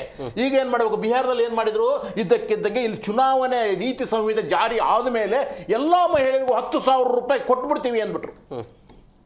ಮಹಿಳೆಯರು 10,000 ರೂಪಾಯಿ ಸಿಕ್ತು, ಅಲ್ಲಿ ಇರ್ತಕ್ಕಂಥ ಬಡತನದ ರಾಜ್ಯ 10,000 ರೂಪಾಯಿ ಸಿಕ್ತು ಅಂತ ಓಟ್ ಹಾಕಿದ್ರು, ಮತ್ತೆ ಆರಿಸಿ ಬಂದ್ರು. ಕೊನೆಗೆ ಏನಾಯ್ತು ಪರಿಸ್ಥಿತಿ ಗೊತ್ತಿದೆ. ಈಗಾಗಲೇ ಅಲ್ಲಿರ್ತಕ್ಕಂಥ ಮುಖ್ಯಮಂತ್ರಿ 10,000 ಹಾಕಿದ್ರು. 10,000 ರೂಪಾಯಿ ಏನು ಚುನಾವಣೆ ಟೈಮಲ್ಲಿ, ಮೊದಲಲ್ಲ ಅಂದ್ರೆ ಇದು ಆಶಾ ಆಮಿಷ ಇದು ತೋರಿಸಿದ್ರು. ಇವಾಗ ಪಶ್ಚಿಮ ತೋರಿಸಿದ್ರು ಯಾರು? ಅದನ್ನ ಕಾಂಗ್ರೆಸ್ನವರೇ ಅಲ್ವಾ? ಅಲ್ಲ, ಕಾಂಗ್ರೆಸ್ನವರು ನಾನು ಹೇಳ್ತಾ ಇರೋದು 10,000 ಚುನಾವಣೆ ಸಮಯದಲ್ಲಿ ಇವತ್ತರೆಗೂ ಕೊಟ್ಟಿಲ್ಲ. ಎರಡನೇದು ಚುನಾವಣೆಯ ಇದು ಘೋಷಣೆ ಆದಮೇಲೆ ಕೊಟ್ಟಿಲ್ಲ. ಗ್ಯಾರಂಟಿ ಯೋಜನೆಗಳು ಬೇರೆ ಆಯ್ತಾ, ಇಲ್ಲಿ ಕಂತಲ್ಲಿ ಕೊಡುವುದು, ಆಮೇಲೆ ಇಲ್ಲಿ ಒಂದು ಸಾರ್ತಿ ಕೊಡುವುದು ಬೇರೆ ಆಗುತ್ತೆ. ಈಗ ಪಶ್ಚಿಮ ಬಂಗಾಳದಲ್ಲಿ ಸದ್ಯಕ್ಕೆ ಚುನಾವಣೆ ಇದೆ, ಅಲ್ಲಿ ಮಹಿಳಾ ಮತದಾರರು ಬಹುತೇಕವಾಗಿ ಮಮತಾ ಬ್ಯಾನರ್ಜಿಯ ಪರವಾಗಿದ್ದಾರೆ. ಈಗ ಅವರನ್ನ ನಾವು ಹೇಗಾದರೂ ಮಾಡಿಬಿಟ್ಟು ಈ ಕಡೆ ಒಲಿಸ್ಕೋಬೇಕಾಗಿದೆ. ಅವಾಗ ಏನ್ ಮಾಡಬೇಕು? ಮಹಿಳಾ ಮೀಸಲಾತಿ ಇದೆ ಅಲ್ವಾ, ಅದನ್ನು ತಂದ್ಬಿಡ್ಬೇಕು, ಜಾರಿಗೆ ತಂದ್ಬಿಡೋಣ. ಅವಾಗ ಏನಾಗುತ್ತೆ ನಾವು ಹೇಳ್ಕೋಬಹುದು. ನೋಡಿ, ನಾವು ನಿಮಗೋಸ್ಕರ 33% ತಂದುಬಿಟ್ಟಿದ್ದೀವಿ. 33% ಅಲ್ರಿ, ಈಗಾಗಲೇ ಜನಸಂಖ್ಯೆ ಆಧಾರಿತವಾಗಿ ಇವ್ರು ಏನು ಹೇಳ್ತಾರೆ, ಡಿಲಿಮಿಟೇಷನ್ ತರಬೇಕು ಅಂತ ಹೇಳ್ತಾ ಇದಾರಲ್ವಾ, ಕ್ಷೇತ್ರಗಳ ಮರು ವಿಂಗಡಣೆ ಮಾಡಬೇಕು ಅಂತ ಹೇಳ್ತಾ ಇದಾರಲ್ವಾ, ಜನಸಂಖ್ಯೆ ಆಧಾರ ಬೇಕು ಅಂತ ಹೇಳ್ತಾರಲ್ವಾ. ಯಾಕೆ ಜನಸಂಖ್ಯೆ ಆಧಾರಿತವಾಗಿ ಮಹಿಳೆಯರಿಗೆ ಮೀಸಲಾತಿ ಕೊಡಬಾರ್ದು? ಕೊಡಿ 50%.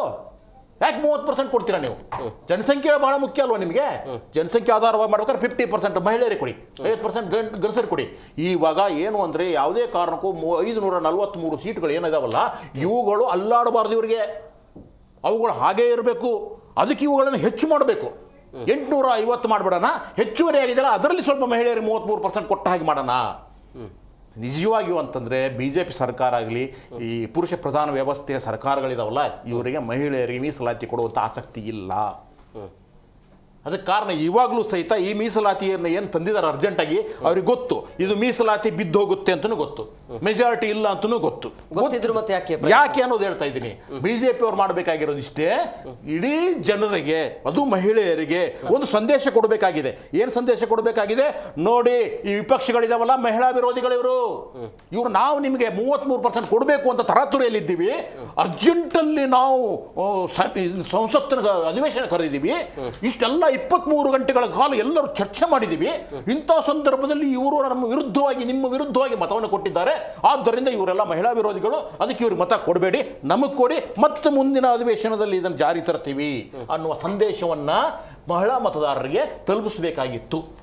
ಇದು ಬಹಳ ಮುಖ್ಯವಾಗಿರ್ತಕ್ಕಂಥದ್ದು. ಎರಡನೇದು, ಇವಾಗೂ ಸಹಿತ ಅವ್ರಿಗೆ ಗೊತ್ತಿದೆ.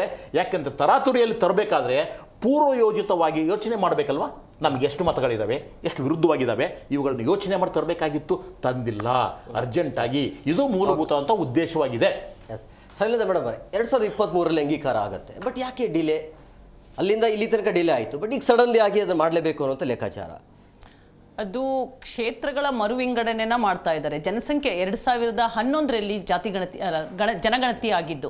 ಸೊ ನಂತರ ಇವಾಗ ಜನಗಣತಿಯ ಆಧಾರದ ಮೇಲೆ ಕ್ಷೇತ್ರಗಳ ಮರು ವಿಂಗಡಣೆ ಮಾಡಲೇಬೇಕು ಆಸ್ ಪರ್ ದ ರೂಲ್. ಅದೇನು ಹೇಳುತ್ತೆ ಅಂತ ಹೇಳಿದ್ರೆ, ಯಾಕೆ ಹೇಳಿದ್ರೆ ಕ್ಷೇತ್ರಗಳ ಮರು ವಿಂಗಡಣೆ ಯಾಕೆ ಬೇಕು ಅಂತ ಹೇಳಿದ್ರೆ, ಒಂದು MLA ಒಂದು ಕಾನ್ಸ್ಟಿಟ್ಯೂನ್ಸಿಲಿ ಇಷ್ಟು ಜನ ಇರಬೇಕು ಅನ್ನೋದಿದೆ. ಸೊ ಅಷ್ಟಕ್ಕಿಂತ ಬಿಹೈಂಡ್ ಆದಾಗ ಅದರಲ್ಲಿ ಆಡಳಿತವನ್ನು ನಡೆಸೋದಕ್ಕೂ ಕೂಡ ಕಷ್ಟ ಆಗ್ಬೋದು, ಅದನ್ನು ನೋಡ್ಕೊಳ್ಳೋದಕ್ಕೂ ಕೂಡ ಕಷ್ಟ ಆಗ್ಬೋದು. ಆ ಒಂದು ಕಾರಣದಿಂದ ಡಿಲಿಮಿಟೇಷನ್ ಮಾಡಿ ಈ ಒಂದು ಮಹಿಳಾ ಮೀಸಲಾತಿಯನ್ನು ಹೆಚ್ಚು ಮಾಡಬೇಕು ಅನ್ನೋ ಒಂದು ಕಾರ್ಯಪ್ರವೃತ್ತರಾಗಿದ್ದಾರೆ ಸರ್ಕಾರ. ಆದರೆ ಇಲ್ಲಿ ಏನಾಗ್ತಿದೆ ಅಂತ ಹೇಳಿದ್ರೆ, ಅದಲ್ಲ ನಮಗೆ ಪ್ರಶ್ನೆ. ಡಿಲಿಮಿಟೇಷನ್ ಆಗಲೇಬೇಕು, ಜನಸಂಖ್ಯೆ ಆಧಾರಿತ ಮೇಲೆ ಮಾಡಲೇಬೇಕು. ಇದ್ರ ಮಹಿಳಾ ಮೀಸಲಾತಿಯನ್ನು ಕೊಡೋದ್ರಲ್ಲಿ ಬೆಂಬಲಿಸಬಹುದಿತ್ತು.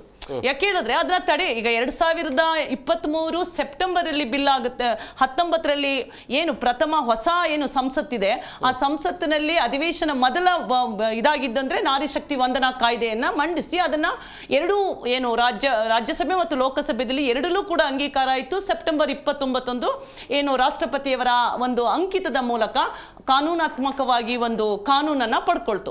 ಸೊ ಅಲ್ಲಿಂದ ಈಚೆಗೆ ಮತ್ತೆ ಈ ಡಿಲಿಮಿಟೇಷನ್ ಮತ್ತೆ ಈ ಎರಡನ್ನೂ ಕೂಡ ಏನು ಮೀಸಲಾತಿ ಮಸೂದೆಯನ್ನ ಮಂಡಿಸಿದಾಗ ಮೀಸಲಾತಿ ಮಸೂದೆಗೆ ಸಪೋರ್ಟ್ ಅನ್ನ ಮಾಡಬಹುದಿತ್ತು.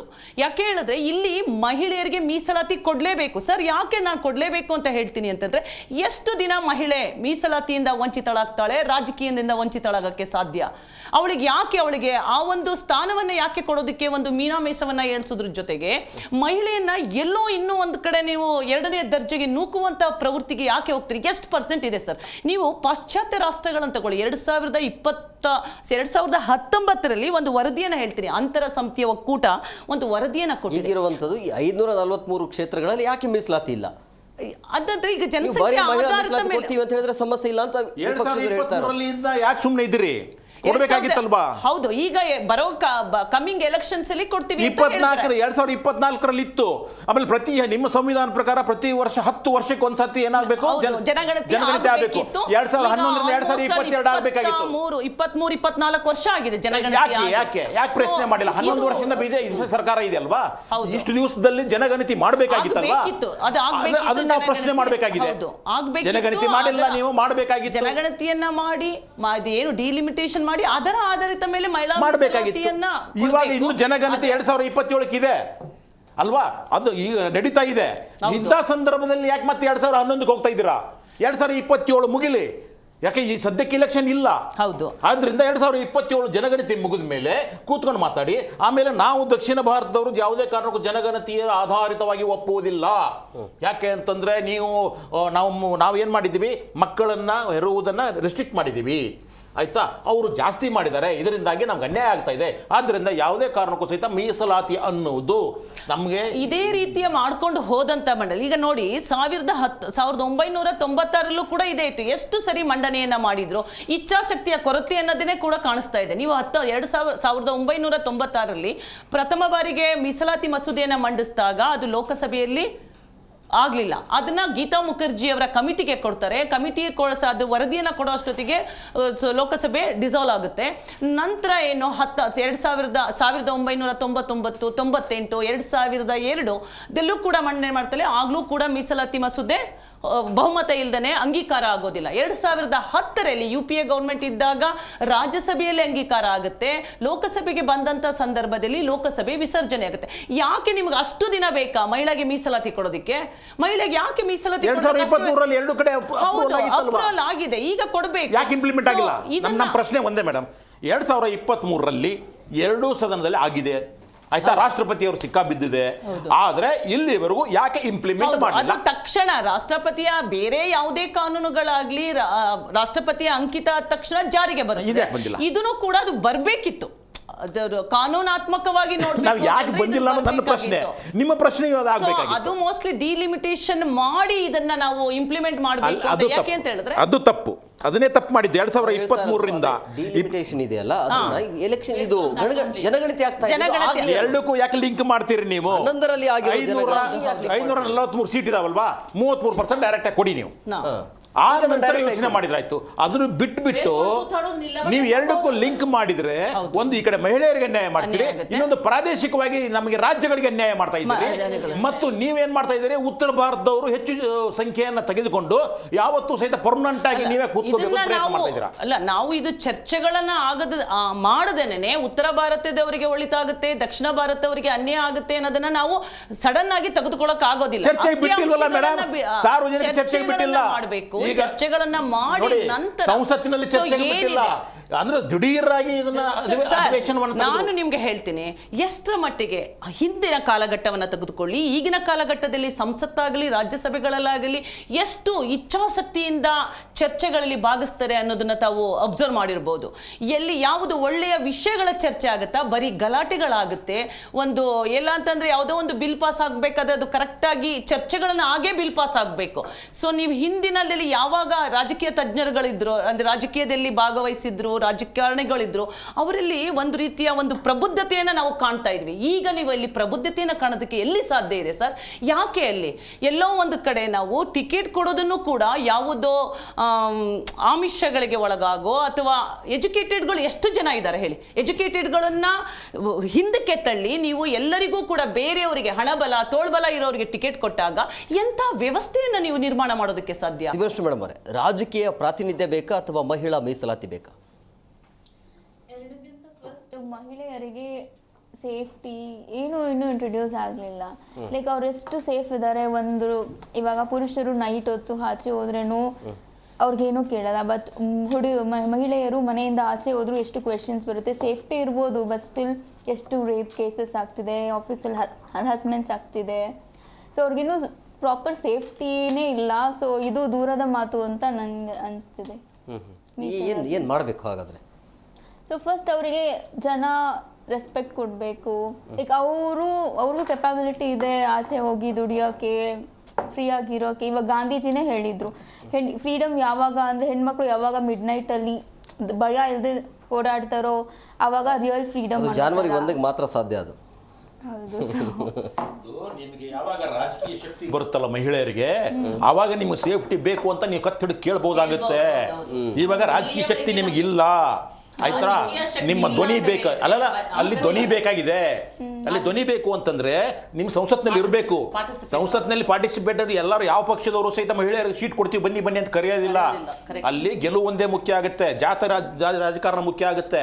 ಅದಕ್ಕೆ ನಿಮ್ಗೆ ಸೇಫ್ಟಿ ಬೇಕಾಗಿದೆ, ನಿಮಗೆಲ್ಲ ಸವಲತ್ತು ಬೇಕಾಗಿದೆ ಅಂದ್ರೆ ನಿಮ್ಮ ಪರವಾಗಿ ಧ್ವನಿ ಎತ್ತತಕ್ಕಂಥ ಶಕ್ತಿ ಅಲ್ಲಿ ಇರಬೇಕಾ ಸಂಸತ್ನಲ್ಲಿ? ಯಾಕಂದ್ರೆ ರೂಲ್ ಮಹಿಳೆ ಪರವಾಗಿ ಏನೆಲ್ಲ ಬೇಡಿಕೆ ಇಡ್ತೀರಿ ನೀವು? ಮಹಿಳೆ ಪರವಾಗಿ first main thing safety.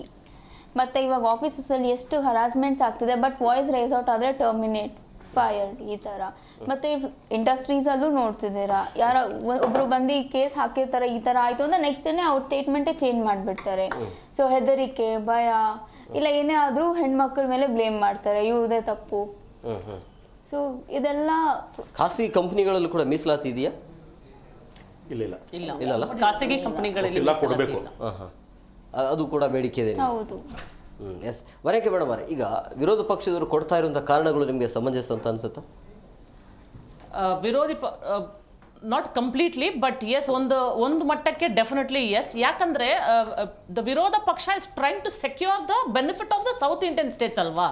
V have to, ನಾವು ಯಾವುದೇ ಒಂದು ಬ್ಲೈಂಡ್ಲಿ ಹೋಗ್ಬಿಟ್ಟು ಅವ್ರು ಇವಾಗ ಡಿಸ್ಕಷನ್ಗೂ ಆ ಬಿಲ್ ನೀವು ತಗೊಂಡು ಬರೋವಾಗ ನೀವು ಡಿಸ್ಕಷನ್ಗೆ ತಗೊಂಡು ಬಂದಿದ್ರೆ it should have been discussed. Actually ನೀವು ಡಿಸ್ಕಸ್ಸೇ ಮಾಡದೆ ನೀವು ಬಂದಿದ್ದಕ್ಕೆ ನೀವು ವೋಟ್ ಮಾಡಿ ಅಂತ ನೀವು ಡೈರೆಕ್ಟಾಗಿ ಹೇಳ್ಬಿಟ್ರೆ, like he very correctly said, 2023 ಜಾರಿಗೆ ತಂದಿದ್ದೀರಾ ನೀವು, ಅದನ್ನು ಇಂಪ್ಲಿಮೆಂಟ್ ಮಾಡ್ಬೋದಾಗಿತ್ತಲ್ಲ. ಆನ್ ದಟ್ 540 ಸೀಟ್ಸ್ ಮೇಲೆ ನೀವು 33% ಇಲ್ಲ 50% ರಿಸರ್ವೇಷನ್ ನೀವು ಕೊಡ್ಬೋದಾಗಿತ್ತಲ್ವಾ?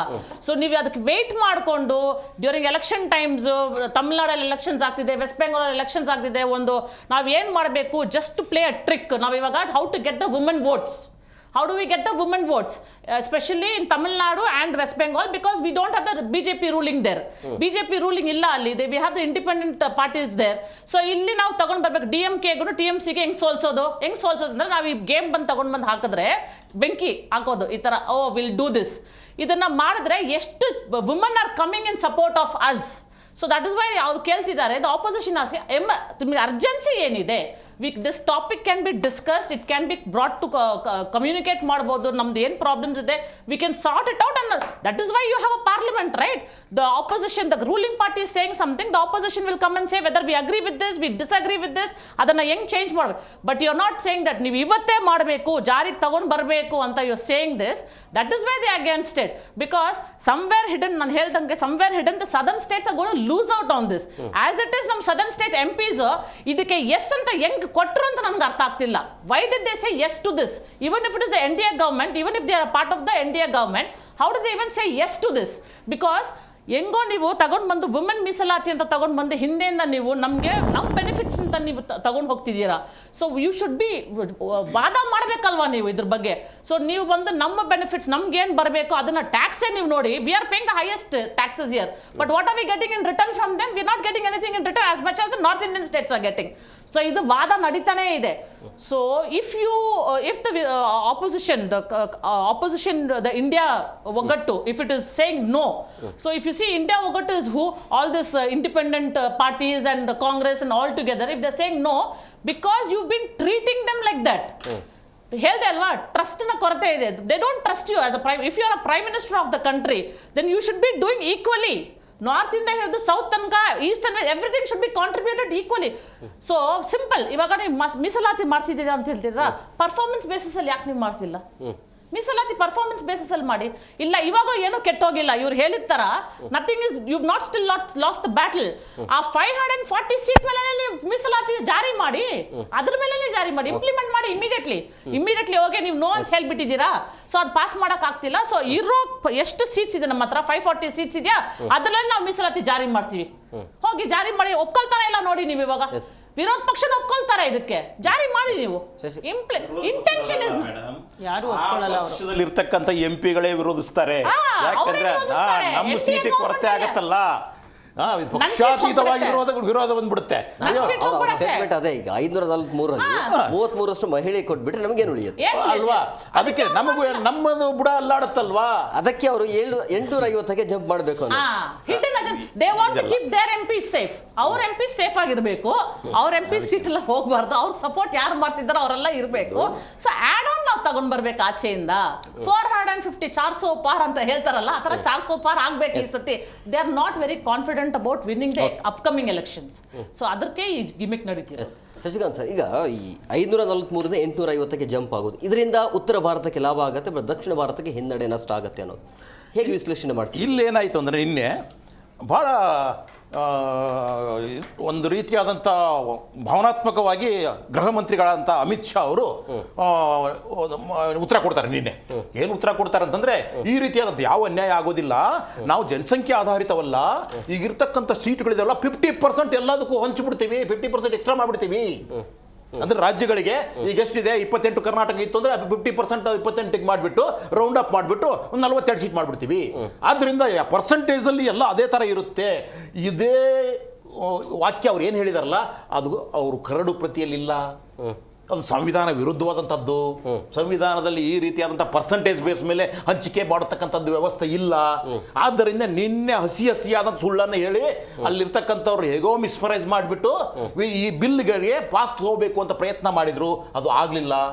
ಎರಡನೇದು, ಈಗ ಸದ್ಯಕ್ಕೆ ನಮಗೆ ಬೇಕಾಗಿರೋದು ಏನು ಅಂತಂದರೆ, ನೀವು ಜನಸಂಖ್ಯೆ ಆಧಾರಿತವಾಗೇ ಮಾಡಬೇಕು ಅಂತಂದರೆ ಆಯಿತಾ, 2027ರ ಜನಗಣತಿಯ ರಿಸಲ್ಟ್ ಬರಬೇಕು ಮೊದಲನೇದು. ಅದು ಬಂದ ಮೇಲೆ ಯಾವ್ಯಾವ ರಾಜ್ಯಗಳು ಎಷ್ಟೆಷ್ಟು ಹೆಚ್ಚಾಗಿದ್ದಾವೆ ಜನಸಂಖ್ಯೆಯಲ್ಲಿ, ಎಷ್ಟು ಕಡಿಮೆ ಆಗಿದ್ದಾವೆ ಅಂತ ನೋಡಬೇಕು.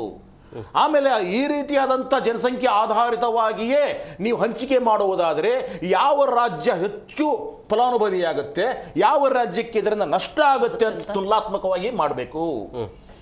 ಆದರೆ ಇವ್ರು ಏನು ಹೇಳ್ತಾ ಇರೋದು ಅಂತಂದರೆ, ಯೋಚನೆ ಮಾಡಿ, ಬಹಳ ಕ್ಲೆವರಾಗಿ ಒಂದು ಇದು ಮಾಡಿದ್ದಾರೆ. ನಾವು ಈ ಥರವಾಗಿರ್ತಕ್ಕಂಥ ಡಿಲಿಮಿಟೇಷನ್ ಮಾಡೋದಕ್ಕೆ ಒಂದು ಮಂಡಳಿ ಮಾಡ್ತೀವಿ. ಆ ಮಂಡಳಿಗೆ ಏನು ಅಂತಂದರೆ ಅದು ನಿರ್ಧಾರ ಮಾಡುತ್ತೆ, ಅದು ಯಾರ್ಯಾರು ಎಷ್ಟೆಷ್ಟು ಅಂತ ಹಂಚಿಕೆ ಮಾಡುತ್ತೆ. ಆ ನಿರ್ಧಾರ ಮಾಡಿದ್ರ ಮೇಲೆ ಯಾರು ಸುಪ್ರೀಂ ಕೋರ್ಟ್ಗೆ ಹೋಗುವಾಗಿಲ್ಲ, ಯಾರು ಅದನ್ನು ಪ್ರಶ್ನೆ ಮಾಡುವಾಗಿಲ್ಲ. ಇದು ಡಿಕ್ಟೇಟರ್ಶಿಪ್, ನೆನ್ಪಿಟ್ಕೊಳ್ಳಿ. ಇದು ಪ್ರಜಾಪ್ರಭುತ್ವ ನಮ್ಮದು.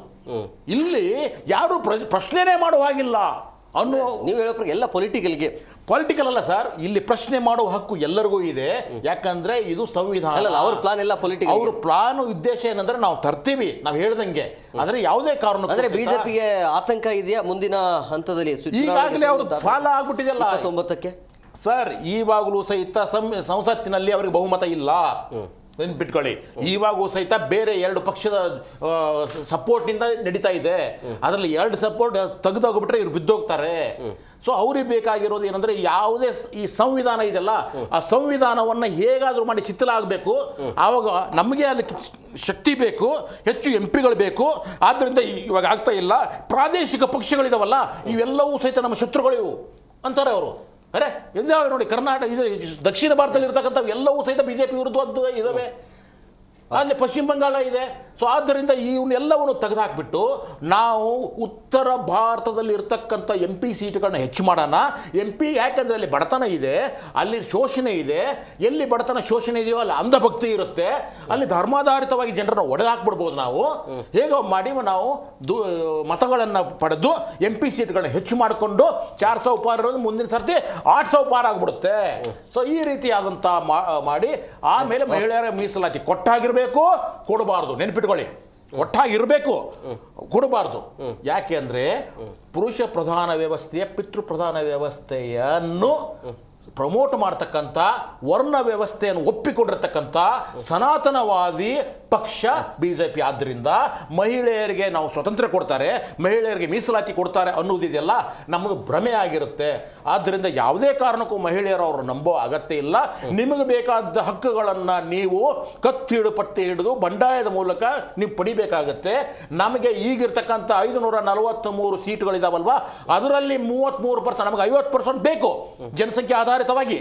ಕೊಡಕ್ಕಾಗದೇ ಇದ್ರು ಈ ಸದ್ಯಕ್ಕೆ ಮೊದಲನೇ ಹಂತದಲ್ಲಿ 33% ಮೀಸಲಾತಿಯನ್ನು ಎಲ್ಲ ಮಹಿಳೆಯರಿಗೆ ಕೊಡಲೇಬೇಕು ಕಡ್ಡಾಯವಾಗಿ ಅಂತ ಹಕ್ಕೊತ್ತಾಯವನ್ನು ಮಾಡಬೇಕಾಗತ್ತೆ. ಸಾಧ್ಯವಾದರೆ ಸುಪ್ರೀಂ ಕೋರ್ಟಿಗೂ ಹೋಗಬೇಕಾಗತ್ತೆ. ಸೊ ಆದ್ದರಿಂದ ಯಾವುದೇ ಕಾರಣಕ್ಕೂ ಇವಾಗ ಬರೀ ನಾವು ಅನ್ಕೊಂಡಿದ್ದೀವಿ ಮೀಸಲಾತಿ ಒಂದು ಬಿಲ್ ಬಿದ್ದೋಯ್ತು ಅಂತ. ಬಿದ್ದಿಲ್ಲ, ನೆನಪಿಟ್ಟುಕೊಳ್ಳಿ, ಬೀಳಿಸಲಾಗಿದೆ. ಆಳುವ ಪಕ್ಷದವರು ಬೀಳಿಸಿದ್ದಾರೆ, ಎಲ್ಲರೂ ಸೇರಿ ಬೀಳಿಸಿದ್ದಾರೆ. ಮಹಿಳಾ ಮತವನ್ನು ಸೆಳೆಯುವಂಥ ಪ್ರಯತ್ನನ ಕೇಂದ್ರ ಸರ್ಕಾರದಿಂದ ಇದು ಈ ವಿರೋಧ ಮಾಡಿದ್ರೆ 70 ಕೋಟಿ ಮಹಿಳಾ ಮತವನ್ನ ಸೆಳಿಬಹುದು. ಮಹಿಳೆಯರು ಕೂಡ ಒಂದು ವೇಳೆ ಸಕ್ಸಸ್ ಆಯಿತು ಅಂದ್ರೆ ಅದು ನಮಗೆ ಪ್ಲಸ್, ಮೈನಸ್ ಆಯಿತು ಅಂದ್ರೂ ನಮಗೆ ಪ್ಲಸ್. ಆ ರೀತಿ ಲೆಕ್ಕಾಚಾರನ ನೀವು ಹೇಳ್ತಾ ಇರೋದು ಮಹಿಳಾ ಮತವನ್ನ ಸೆಳೆಯಕ್ಕೋಸ್ಕರ ಈ ತರ ಮಾಡ್ತಾ ಇದ್ದಾರೆ ಅಂತಂದ್ರೆ, ಸೊ ಮಹಿಳೆಯರು ಕೂಡ ಇವಾಗ ನಾನು ಹೇಳ್ತೀರಿ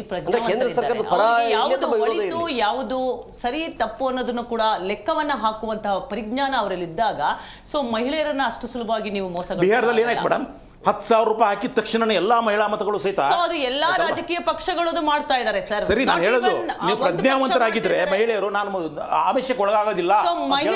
ಮಹಿಳೆಯರಿಗೆ ಇದ್ರ ಬಗ್ಗೆ ಹೆಚ್ಚು ಅವೇರ್ನೆಸ್ ನ ಕೊಡಬೇಕು. ಯಾಕೆ ಹೇಳಿದ್ರೆ ಇಂಥ ಆಮಿಷಗಳಿಗೆ ಒಳಗಾದಾಗ ದೇಶದ ಪ್ರಗತಿ ಅನ್ನೋದು ಕುಂಠಿತ ಆಗುತ್ತೆ. ಯಾಕೆಂತಂದ್ರೆ ಇವಾಗಲೇ ನಾವು ನೋಡ್ತಾ ಇದ್ದೀವಿ ಏನೇನು ಆಗ್ತಾ ಇದೆ ಅಂತದ ವ್ಯವಸ್ಥೆ ಎಲ್ಲಾ ರಾಜ್ಯಗಳಲ್ಲೂ ಕೂಡ ನಮ್ಮ ಕಣ್ಮುಂದೆ ಇದೆ. ಸೊ ನಮಗೆ ಏನು ಆ ರೀತಿಯ ಒಂದು ಆಮಿಷಗಳಿಗೆ ಒಳಗಾಗಿ ನಮ್ಮ ಏನು ಸಂವಿಧಾನ ಕೊಟ್ಟಿರುವಂತ, ಅದು ಡಾಕ್ಟರ್ ಅಂಬೇಡ್ಕರ್ ಅವರು ಕೊಟ್ಟಿರುವಂತಹ ಮತದಾನದ ಹಕ್ಕಿದೆಯಲ್ಲ, ಆ ಹಕ್ಕನ್ನ ನಾವು ಯಾವುದಕ್ಕೂ ಒಂದು ಆಮಿಷಗಳಿಗೆ ಹೊರಗೆ ಮಾರಾಟವನ್ನ ಮಾಡ್ಕೊಳ್ತಾ ಇದ್ದೀವಿ ಅಂತ ಹೇಳಿದ್ರೆ ಆ ಒಂದು ಸಂವಿಧಾನದ ಆಶಯಗಳು ಎಷ್ಟು ಮಟ್ಟಿಗೆ ಅದು ಈಡೇರಕ್ಕೆ ಸಾಧ್ಯ ಆಗುತ್ತೆ. ಅದರ ಬಗ್ಗೆ ಆದಷ್ಟು ಮಾಧ್ಯಮಗಳು ಎಲೆಕ್ಷನ್ ಟೈಮಲ್ಲಿ ಆದಷ್ಟು ಹೆಚ್ಚು ಒಂದು ಅವೇರ್ನೆಸ್ ಅನ್ನ ಮಾಡಿದಾಗ ಸಂದರ್ಭದಲ್ಲಿ ಖಂಡಿತ ಬದಲಾವಣೆ ಆಗ್ತದೆ. ಈಗ ನೀವು ಯೂತ್ಸ್ಗಳನ್ನ ನಾವು ನೋಡ್ತಾ ಇದ್ದೆ, ಆಸ್ ನಾನು ಪ್ರೊಫೆಸರ್ ಇದ್ದು ನಾನು ನೋಡ್ತಾ ಇದ್ದೀನಿ, ಯೂತ್ಸ್ ತುಂಬಾನೇ ಬದಲಾವಣೆ ಆಗ್ತಾ ಇದ್ದಾರೆ. ಯಾವುದು ಸರಿ ಯಾವುದು ತಪ್ಪು ಅನ್ನೋ ಒಂದು ಚಿಂತಿಸುವಂತ ಒಂದು ಮನಸ್ಥಿತಿ ಅವರಲ್ಲಿ ಉಂಟಾಗ್ತಾ ಇದೆ. ಅದೇ ರೀತಿಯ ಮಹಿಳೆಯರು ಕೂಡ ಆ ರೀತಿ ಇದೆ. ಇನ್ನು ಒಂದು 25% 30% ಅಷ್ಟೊತ್ತಿಗೆ ಅಷ್ಟೊಂದು ಅವೇರ್ನೆಸ್ ಇಲ್ಲ. ಅವರಿಗೆಲ್ಲರಿಗೂ ಕೂಡ ಅವೇರ್ನೆಸ್ ಅನ್ನ ಕೊಟ್ಟಾಗ ಖಂಡಿತ ಬದಲಾವಣೆಯನ್ನ ಮಾಡಬಹುದು ಸರ್. ನೀವು ನೋಡಿ 50 ವರ್ಷಗಳಿಗೂ ಹಿಂದಿದ್ದಂಥ ಪರಿಸ್ಥಿತಿಗೂ ಈಗ ಇರುವಂಥ ಪರಿಸ್ಥಿತಿಗೂ ಕೂಡ ಲಾಟ್ ಆಫ್ ಡಿಫ್ರೆನ್ಸ್ ಇದೆ. ಆದ್ರಿಂದ ಇಂತಹ ಅವೇರ್ನೆಸ್ಗಳನ್ನ ಕೊಡುವ ಮೂಲಕ ಮಹಿಳೆಯರಿಗೆ ಹಕ್ಕುಗಳನ್ನು ಪಡ್ಕೋಬೇಕು. ಮಹಿಳೆಯರು ಅವರಿಗೆ ಏನು ಸಂವಿಧಾನ ಕೊಟ್ಟಿದೆ ಆ ಹಕ್ಕುಗಳ ಬಗ್ಗೆ ಕೆಲವು ಮಹಿಳೆಯರಿಗೆ ಸರಿಯಾದ ಅವೇರ್ನೆಸ್ಸೇ ಇಲ್ಲ. ಮೊದಲಿಗೆ ಅವರಿಗೆ ಆ ಅವೇರ್ನೆಸ್ ಅನ್ನು ಮೂಡಿಸುವ ಮೂಲಕ ಎಲ್ಲಾ ಪಕ್ಷಗಳು ಮತ್ತು ನಾಗರಿಕರು ಕೂಡ, ವಿದ್ಯಾವಂತ ನಾಗರಿಕರು ತಮ್ಮ ಸುತ್ತಮುತ್ತಲೇ 10 ಜನಗಳನ್ನ ಮಾಡಿದ್ರೆ ಅದು ಚೈನ್ ಲಿಂಕ್ ಅಂತ 10 ಜನ ಇನ್ನೂ 10 ಜನನ ಮಾಡಿ ಹಾಗೆ ಒಂದು ಅವೇರ್ನೆಸ್ ಅನ್ನ ಕೊಟ್ಟಾಗ ಮಹಿಳೆಯರು ಕೂಡ ಪ್ರಜ್ಞೆ ಆಗುತ್ತೆ. ಅವರ ಹಕ್ಕುಗಳು ಮತ್ತು ತಮಗೆ ರಾಜಕೀಯದ ಪ್ರಾತಿನಿಧ್ಯ ಯಾಕೆ ಬೇಕು ಅನ್ನೋದನ್ನು ಕೂಡ ಮೀಸಲಾತಿ ಯಾಕೆ ಅವಶ್ಯಕತೆ ಇದೆ? ಖಂಡಿತ ಸರ್, ಮೀಸಲಾತಿ ಅವಶ್ಯಕತೆ ಇದೆ. ಮೀಸಲಾತಿ ಇಲ್ಲ ಅಂತ ಹೇಳಿದಾಗ ನಾವು ಈಗ ಫಾರ್ ಎಕ್ಸಾಂಪಲ್ ನಾನು ಒಂದು ಹೇಳ್ತೀನಿ, ಯಾರೋ ಒಬ್ಬ ಪ್ರಬಲವಾದಂಥ ಪುರುಷನ ವಿರುದ್ಧ ಒಬ್ಬ ಸಾಮಾನ್ಯ ಮಹಿಳೆ ನಿಲ್ಲೋದಕ್ಕಾಗಲ್ಲ. ಹಣಬಲ ಇರೋದಿಲ್ಲ, ಜಾತಿ ಬಲ ಇರೋದಿಲ್ಲ, ತೋಳ್ಬಲ ಇರೋದಿಲ್ಲ. ಸೊ ಎಲ್ಲಿ ಸಾಧ್ಯವಾಗುತ್ತೆ ಮಹಿಳೆಗೆ? ಆಗೋದಿಲ್ಲ. ಅದಕ್ಕೆ ಮಹಿಳೆಗೆ ಮೀಸಲಾತಿ ಬೇಕು. ನಾನು ಹೇಳ್ತೀನಿ, ಮಹಿಳೆ ಈಗ ದೇಶದ ಒಂದು ಏನು 140 ಕೋಟಿ 145 ಕೋಟಿ ಜನಸಂಖ್ಯೆಯಲ್ಲಿ 70 ಕೋಟಿಯಷ್ಟು ಮಹಿಳೆಯರಿದ್ದಾರೆ. ಸೊ ಅವರಿಗೆ ನೀವು ಬರೀ 33% ಅಲ್ಲ 50% ಸಮಾನತೆ ಏನ್ ಸಂವಿಧಾನದ ವಿಧಿ 14ನೇ ವಿಧಿ ಏನ್ ಹೇಳುತ್ತೆ, ಸಮಾನತೆ ಅಂತ ಹೇಳುತ್ತಲ್ಲ, ನೀವು ಆ ಪ್ರಕಾರವೇ 50% ಕೊಡಿ. ಆದರೆ ಇದನ್ನು ಕೊಡೋದನ್ನು ಕೂಡ ನೀವು ಇದನ್ನ ಮುಂದೆ ಹಾಕೊಂಡು ಯಾವುದೋ ಒಂದು ರಾಜಕೀಯವಾದ ಇದನ್ನ ಹಾಕೊಂಡು ಮಹಿಳೆಯರಿಗೆ ಸಿಗಬೇಕಾದಂತ ರಾಜಕೀಯ ಪ್ರಾತಿನಿಧ್ಯವನ್ನ ಸರಿಯಾಗಿ ಕೊಡದನೆ ಇದನ್ನ ಮುಂದುವರಿಸ್ಕೊಂಡು ಹೋದಾಗ ಸೊ ಏನು ಅಂಬೇಡ್ಕರ್ ಅವರ ಒಂದು ನಿಲುವುಗಳಾಗ್ಲಿ ಗಾಂಧೀಜಿಯವರ ನಿಲುವುಗಳಾಗ್ಲಿ ಈಡೇರೋದಿಲ್ಲ. ಇವೆಲ್ಲ ಈಡೇರಬೇಕು ಅಂತ ಹೇಳಿದ್ರೆ ಎಲ್ಲಾ ರಾಜಕೀಯ ಪಕ್ಷಗಳು ತಮ್ಮಲ್ಲಿರುವಂತಹ ಇಚ್ಛಾಶಕ್ತಿ ಏನಾದ್ರೂ ಇರಲಿ, ನಾವು ಮಹಿಳೆಗೆ ಮೀಸಲಾತಿಯನ್ನ ಕೊಡಬೇಕು, ಮಹಿಳೆ ಸಮಾಜದ ಮುಖ್ಯವಾಹಿನಿಗೆ ಬರಬೇಕು, ಆಕೆ ಕೂಡ ಒಂದು ಧ್ವನಿಯಾಗಿ ಸದನಗಳಲ್ಲಿ ನಿಂತು ಮಹಿಳೆಯರ ಪರ ಧ್ವನಿಯಾಗಬೇಕು ಅನ್ನೋ ಒಂದು ಇಚ್ಛಾಶಕ್ತಿ ಕೊರತೆ ಎಲ್ಲಿವರೆಗೆ ಬರೋದಿಲ್ಲ ಈ ಪುರುಷ ಪ್ರಧಾನ ವ್ಯವಸ್ಥೆಯಲ್ಲಿ ಕಾಂಗ್ರೆಸ್ಗ ಬಿಜೆಪಿಗ ಸೊ ಎಲ್ಲ ರಾಜಕೀಯ ಪಕ್ಷಗಳಲ್ಲಿ ಇಚ್ಛಾಶಕ್ತಿಯ ಕೊರತೆಯನ್ನು ಕಾಣ್ತಾ ಇದೆ ನನಗೆ. ಇಲ್ಲಿ ಒಂದು ಪಕ್ಷ ಅದು ಆ ಪಕ್ಷ ಈ ಪಕ್ಷ ಅಲ್ಲ, ಸೊ ನಾಯಕರುಗಳಲ್ಲಿ ಇಚ್ಛಾಶಕ್ತಿಯ ಕೊರತೆ ಇದೆ ಕಾಣ್ತದೆ. ಯಾಕೆಂತಂದ್ರೆ ಅಲ್ಲಿ ನಾನು ನಿನ್ನೆ ಬಿಲ್ ಪಾಸ್ ಆಗ್ಬೇಕಾದ್ರೆ ಅಲ್ಲಿ ಮಹಿಳೆಯರ ಪ್ರಾಬಲ್ಯ ಇದ್ದಂತ ಪಕ್ಷದಲ್ಲಿ ಖಂಡಿತ ಮಹಿಳೆಯರು ಧ್ವನಿ ಎತ್ತಾ ಇದ್ರು.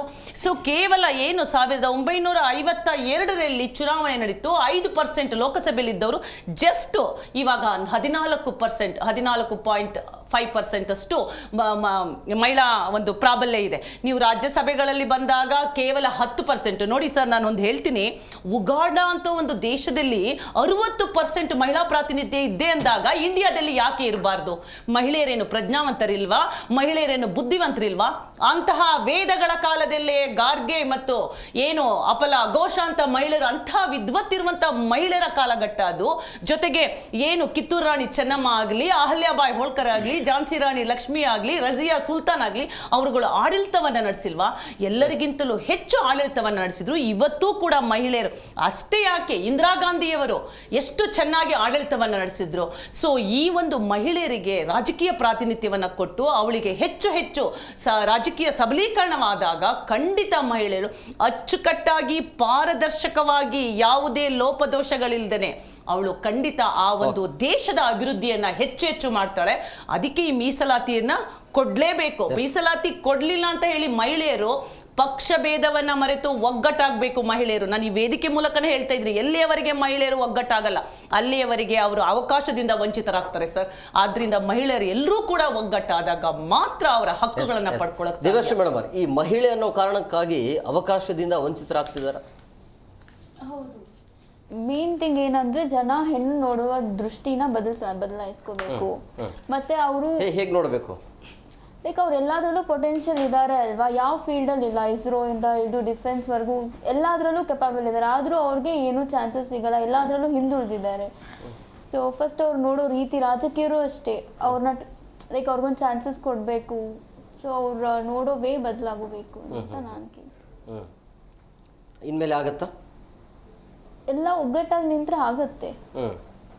ಎಸ್ ಮೇಡಮ್ ಮರಿಯಾ ಮೇಡಮ್, ಈಗ 70 ಕೋಟಿ ಜನ ಮಹಿಳೆಯರೇನಿದಾರಲ್ಲ ಅದನ್ನು ವಿರೋಧವನ್ನು ಕಟ್ಕೊಳ್ತಾ ಈಗ ಕಾಂಗ್ರೆಸ್ ಒಂದು ಒಳ್ಳೆ ಮಾತು ನೀವು ಆವಾಗಲೇ ಹೇಳಿದ್ರಿ. ಇವಾಗ ಈ BJP ಸರ್ಕಾರ NDA ಬಂದು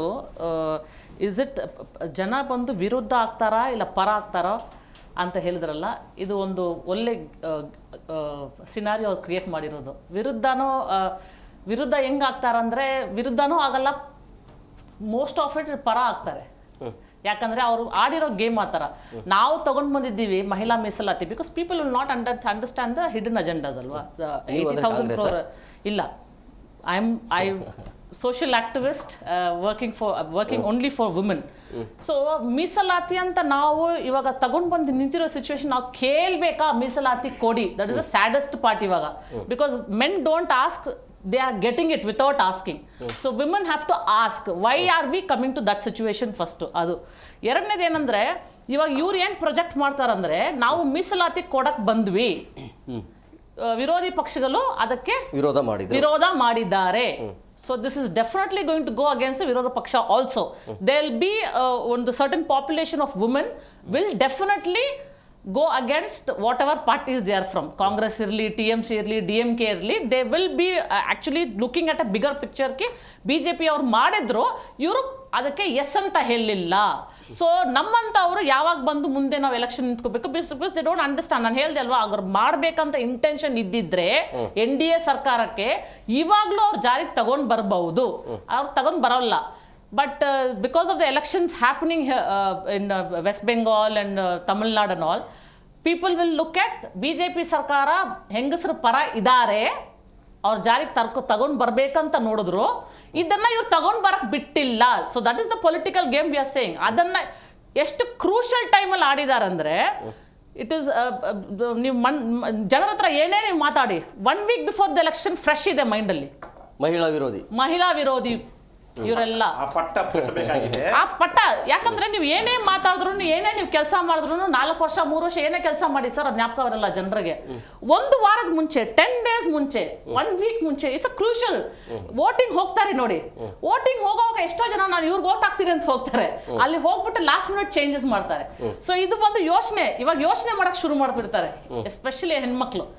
ಯಾಕಂದ್ರೆ ಅವ್ರು ಅಂಡರ್ಸ್ಟ್ಯಾಂಡ್ ಫುಲ್ ಡೆಪ್ತ್ ಹೋಗಲ್ಲ ಅವರು, ಯಾಕೆ ಇವ್ರು ವಿರೋಧ ಮಾಡಿದ್ರೆ ಡೆಪ್ತ್ ಹೋಗಲ್ಲ ಅವರು ಯಾರೇ ಇರಲಿ.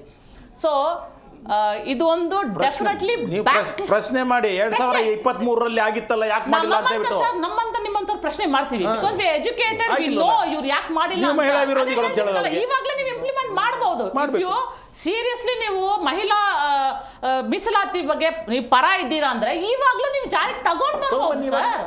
ಇರೋದ್ರಲ್ಲೇ ನೀವು 13%, 14% ಇದೆಲ್ಲ 33% ತಗೊಂಡ್ ಬನ್ನಿ, ಅದರಲ್ಲೇ ತಗೊಂಡ್ ಬರ್ಬೋದು, ತಗೊಂಡ್ ಬರಲ್ಲ ಅವರು. ಸೊ ಆ ಫ್ರೆಶ್ನೆಸ್ ಒಂದು ಇರಬೇಕು ಮಹಿಳೆಯರ ಮೈಂಡ್ ಅಲ್ಲಿ. ಇವ್ರು ಹೋಗಿ ಓಟ್ ಆಲ್ರೆಡಿ ಪ್ಲಾನ್ ಮಾಡ್ಕೊಂಡು 900 ಜನ ಆಗುವಷ್ಟು ಪ್ಲಾನ್ಡ್ ಮೂವ್ ಸರ್. ರಾಜಕೀಯದಲ್ಲಿ ರಾಜಕಾರಣಿಗಳು ಯಾರಿಗೂ ಸ್ವಂತ ಇಲ್ಲ, ಅವರು they are not for anybody, especially the people of the country. ಮಹಿಳೆಯರಿಗೂ ಇಲ್ಲ, ಯಾರಿಗೂ ಇಲ್ಲ, ಮಕ್ಳಿಗೂ ಇಲ್ಲ, ಫಾರ್ ನಥಿಂಗ್ ದೇ ಆರ್. ಎಷ್ಟು ಹುಷಾರಾಗ್ತಾರೋ ಜನ ಅಷ್ಟು ಅವ್ರಿಗೆ it is a loss for them ಅಲ್ವಾ. ಸೊ ಒಂದು ಪಿಕ್ಚರ್ ತೋರಿಸ್ತಾರೆ, this is the picture, this is the cinema I am going to show you. ಇದೇ ನಾವು ಡೈರೆಕ್ಟ್ ಮಾಡಿರೋ ಪಿಕ್ಚರ್ ಅನ್ನ ಅವರು ಡೈರೆಕ್ಟ್ ಎಲ್ಲ ಮಾಡಿ ಯಾವ ಟೈಮಿಂಗ್ ತಗೊಂಡ್ ಬಂದದನ್ನ ಇದು ಮಾಡಿದ್ದಾರೆ, ನೀವು ನೋಡ್ಬೇಕು. 1 week ಎಲೆಕ್ಷನ್ಸ್ ಇದೆ ಅಂದ್ರೆ ಅದು ಫ್ರೆಶ್ ಆಗಿರುತ್ತೆ ಜನರ. To a certain part of women voters are definitely going to vote for BJP because of. ಯಾರಿಗೆ ಮೈನಸ್ ಇದು, ಯಾರಿಗೆ ಹಿನ್ನಡೆ ಆಗುತ್ತೆ, ಯಾರು ಯಾವ ರೀತಿ ಪ್ರಚಾರ ಮಾಡ್ತಾರೆ ಅನ್ನೋ ಮೇಲೆ ಡಿಪೆಂಡ್ ಆಗಿರುತ್ತೆ. ಆಯ್ತಾ, ಇವರು ಬೀದಿಯಲ್ಲಿ ನಿಂತ್ಕೊಂಡ್ಬಿಟ್ಟು ಬೊಬ್ಬೆ ಹೊಡ್ಕೊಂಡು ತಮಟೆ ಬಾರಿಸ್ಕೊಂಡು ಅಯ್ಯೋ ನೋಡಿ ಮಹಿಳೆಯರಿಗೆ ಅನ್ಯಾಯ ಮಾಡಿದ್ರು ವಿರೋಧ ಪಕ್ಷದವರು ಅಂತ ಇವ್ರು ಹೊಡಿತಾರೆ. ಅದಕ್ಕೆ ಕೌಂಟರ್ ಕೊಡ್ಲಿಕ್ಕೆ ನಿಮಗೆ ಸಾಧ್ಯತೆಗಳಿದಾವ? 2023ರಲ್ಲೇ ತಂದಿದ್ದಪ್ಪ, ನಾವು ಬೆಂಬಲಿಸಿದ್ದೀವಿ, ಆದ್ರೆ ಇವತ್ತರೆಗೂ ಮಾಡಿಲ್ಲ ಅವರು. ಇವಾಗೂ ಸಹಿತ ನಾವು ರೆಡಿ ಆಗಿದ್ದೀವಿ, 543 ಏನು MP ಸೀಟ್ಗಳಿದಾವಲ್ಲ, ಅದರಲ್ಲಿ 33% ಕೂಡ ಕೇಳಿ, ಯಾರು ಬೇಡ ಅಂತಾರಂತ ಇವರು ಅವ್ರು ಕೌಂಟರ್ ಕೊಡಬೇಕಾಗುತ್ತೆ. ಆದ್ದರಿಂದ ನೀವು ರಣರಂಗದಲ್ಲಿ ಯಾವ ರೀತಿಯಾಗಿ ಫೋಕಸ್ ಮಾಡ್ತೀರಾ? ಯಾವ ಕೂಡ ಕೊಡಲ್ಲ ಸರ್, ಯಾಕೆಂದ್ರೆ ಅವ್ರದ್ದು ಸೀಟ್ ಹೋಗುತ್ತೆ. ನಾನು ಹೇಳ್ತಾ ಇರೋದು ಸೀಟ್ ಯಾರು ಹೋಗುತ್ತೆ ಬರುತ್ತೆ ಮುಖ್ಯ ಅಲ್ಲ. ಈಗಾಗಲೇ ಸಂವಿಧಾನಕ್ಕೆ ತಿದ್ದುಪಡಿ ಆಗಿದೆ, ಬಗ್ಗೆ ಯಾರಿಗೂ ಕೂಡ ಕಾಳಜಿ ಇಲ್ಲ. ಓಟು ಎಲೆಕ್ಷನ್ ಬಂದಾಗ ಮಾತ್ರ ಮಹಿಳೆಯರಿಗೆ ಕೊಟ್ಟು ನೋಡಿ, ನೀವು ಅಧಿಕಾರವನ್ನ ಮಹಿಳೆಯರಿಗೆ ಕೊಟ್ಟು ನೋಡಿ. ಯಾರು ಮಹಿಳೆ ಅನ್ನೋದನ್ನ ತೋರಿಸ್ತಾರೆ, ಕೊಡ್ತಾ ಇಲ್ಲ.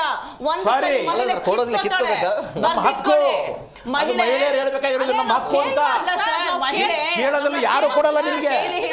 ಮಹಿಳೆ ತಾಳ್ಮೆ ಅನ್ನೋದು ಮಹಿಳೆಗಿದೆ.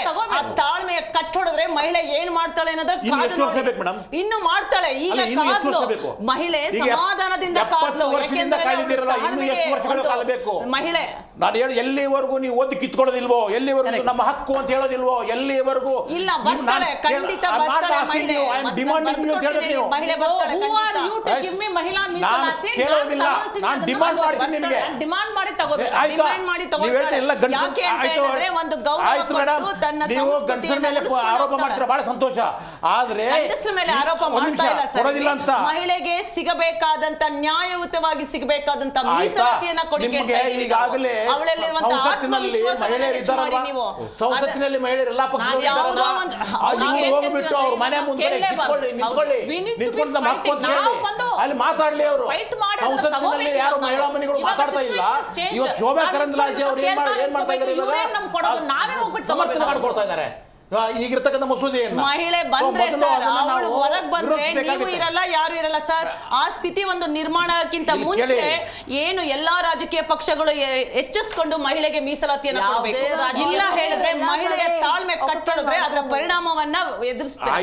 ಯಾವುದೇ ರಾಜಕೀಯ ಪಕ್ಷ ಇರ್ಲಿ, ಯಾರೇ ಇರ್ಲಿ, ಮಹಿಳೆಗೆ ಕೊಡಬೇಕಾದಂತ ಇರ್ಲಿ, ಜನಪರ ಇಲ್ಲ, ಮಹಿಳಾ ವಿರೋಧಿ ಪಕ್ಷಗಳೇ ಇರೋದು. ಯಾರು ಮಹಿಳೆಯರ ಪರವಾದಂತ ಯಾರು ಇಲ್ಲ. ಬೆನಿಫಿಟ್ ಗೋಸ್ಕರ ವುಮನ್ ಕಾರ್ಡ್ ಪ್ಲೇ ಮಾಡ್ತಾರೆ.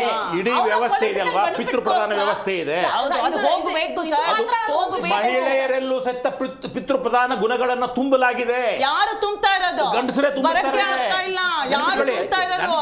ತುಂಬಲಾಗಿದೆ. ತುಂಬ್ತಾ ಇರೋದು. ಮಹಿಳೆಗೆ ಬರಕ್ಕೆ ಬಿಡ್ತಾ ಇಲ್ಲ ನೀವು. ಎಷ್ಟು ಜನ ಗಂಡ್ ಮಕ್ಳುಗಳು ಸಪೋರ್ಟ್ ಮಾಡ್ತಾ ಇದ್ರ ಮಹಿಳೆಗೆ. ಅವಳು ಏನಾದ್ರೂ ಯಾಕೆ ಸಪೋರ್ಟ್ ಮಾಡ್ಬೇಕು? ಹೋಗಿ ನಿಮ್ಮ ಅಕ್ಕನ ನೀವು ಕೇಳಿ. ಯಾಕೆ ಸಪೋರ್ಟ್ ಮಾಡ್ಬೇಕು? ಅಲ್ಲಿ ತಾಲೂಕು ಸಪೋರ್ಟ್ ಯಾಕೆ ಮಾಡ್ಬೇಕು? ಸಪೋರ್ಟ್ ನಿಮ್ಮನ್ನ ಹೇಳಲ್ಲ. ಇವತ್ತಿನವರೆಗೂ ನಾವು ಮಹಿಳೆಯರ ಪರವಾಗಿ ಮಾತಾಡ್ತಾ ಇದ್ದೀವಿ. ಎಲ್ಲ ಪ್ರಜ್ಞಾವಂತ ಗಂಡಸರು ಸಹಿತ ಮಹಿಳೆಯರ ಪರವಾಗಿ ಇದ್ದಾರೆ. ಸಂಸ್ಥೆಗಳಲ್ಲಿ ಮಹಿಳೆ ಗೆದ್ದು ಬರ್ತಿರ್ತಾಳೆ. ಅಮ್ಮ ನೀರು ನಾನ್ ಮಾಡ್ತೀನಿ ಅಂತ. Thank you very much. 4 ಜನಕ್ಕೆ ಇಷ್ಟೊತ್ತು ಕಾರ್ಯಕ್ರಮ ಜಾಯ್ನ್ ಓಕೆ, ಖಂಡಿತ ನಮ್ಮ ಧ್ವನಿ ಅಂತೂ ಅಲ್ಲಿ ಲೋಕಸಭೆಯಲ್ಲಿ ತಲುಪುವಂಥ ಎಲ್ಲ ಸಾಧ್ಯತೆ ಇದೆ. ಯಾಕಂದರೆ ಪ್ರತಿ ವರ್ಷವೂ ಕೂಡ 2023ರಲ್ಲಿ ಬಿಲ್ ಪಾಸ್ ಆಗುತ್ತೆ. ಇದುವರೆಗೂ ಕೂಡ ಅದನ್ನು ಜಾರಿ ತರೋದಕ್ಕೆ ಹಿಂದೆ ಮುಂದೆ ನೋಡ್ತಾ ಇರುವಂಥದ್ದು. ಈಗ ಸಡನ್ಲಿ ಆಗಿ ಈ ರೀತಿಯಾಗಿ ನೀವು ಬಿಲ್ ಪಾಸ್ ಮಾಡಲಿಕ್ಕೆ ಬರುವಂಥ ಸಂದರ್ಭದಲ್ಲಿ ವಿರೋಧ ಆಗೋದು ಸಹಜ. ಯಾಕಂದರೆ ಇದು ಪೊಲಿಟಿಕಲ್ ಗೇಮ್ ಅನ್ನೋದು. ಅದರ ಜೊತೆಗೆ ನೀವು ಕ್ಷೇತ್ರ ವಿಂಗಡಣೆ ಏನು ಮಾಡ್ತಿರಲ್ಲ, ಅದನ್ನು 2011 ಯಾಕೆ ಈಗ ಜನಗಣತಿ ಆಗ್ತಿದೆ, ಅದಾದಮೇಲೆ ನೋಡಿ ಅನ್ನೋವಂಥದ್ದು. ನೋಡೋಣ ಮುಂದಿನ ದಿನಗಳಲ್ಲಿ ಮಹಿಳೆಯರಿಗೆ ಸಿಗಬೇಕಾಗಿರುವಂಥ ಮೀಸಲಾತಿ ಸಿಗುತ್ತಾ ಇಲ್ಲ ಅಂತೇಳಿ. ಇದಾಗಿತ್ತು ಇವತ್ತಿನ ವಿಶೇಷ. ಮತ್ತಷ್ಟು ಅಪ್ಡೇಟ್ಸ್ಗಾಗಿ ನೋಡ್ತಾ ಇರಿ ಜಿ ಕನ್ನಡ ನ್ಯೂಸ್. ಸತ್ಯವೇ ಸುದ್ದಿಯ ಜೀವಾಳ.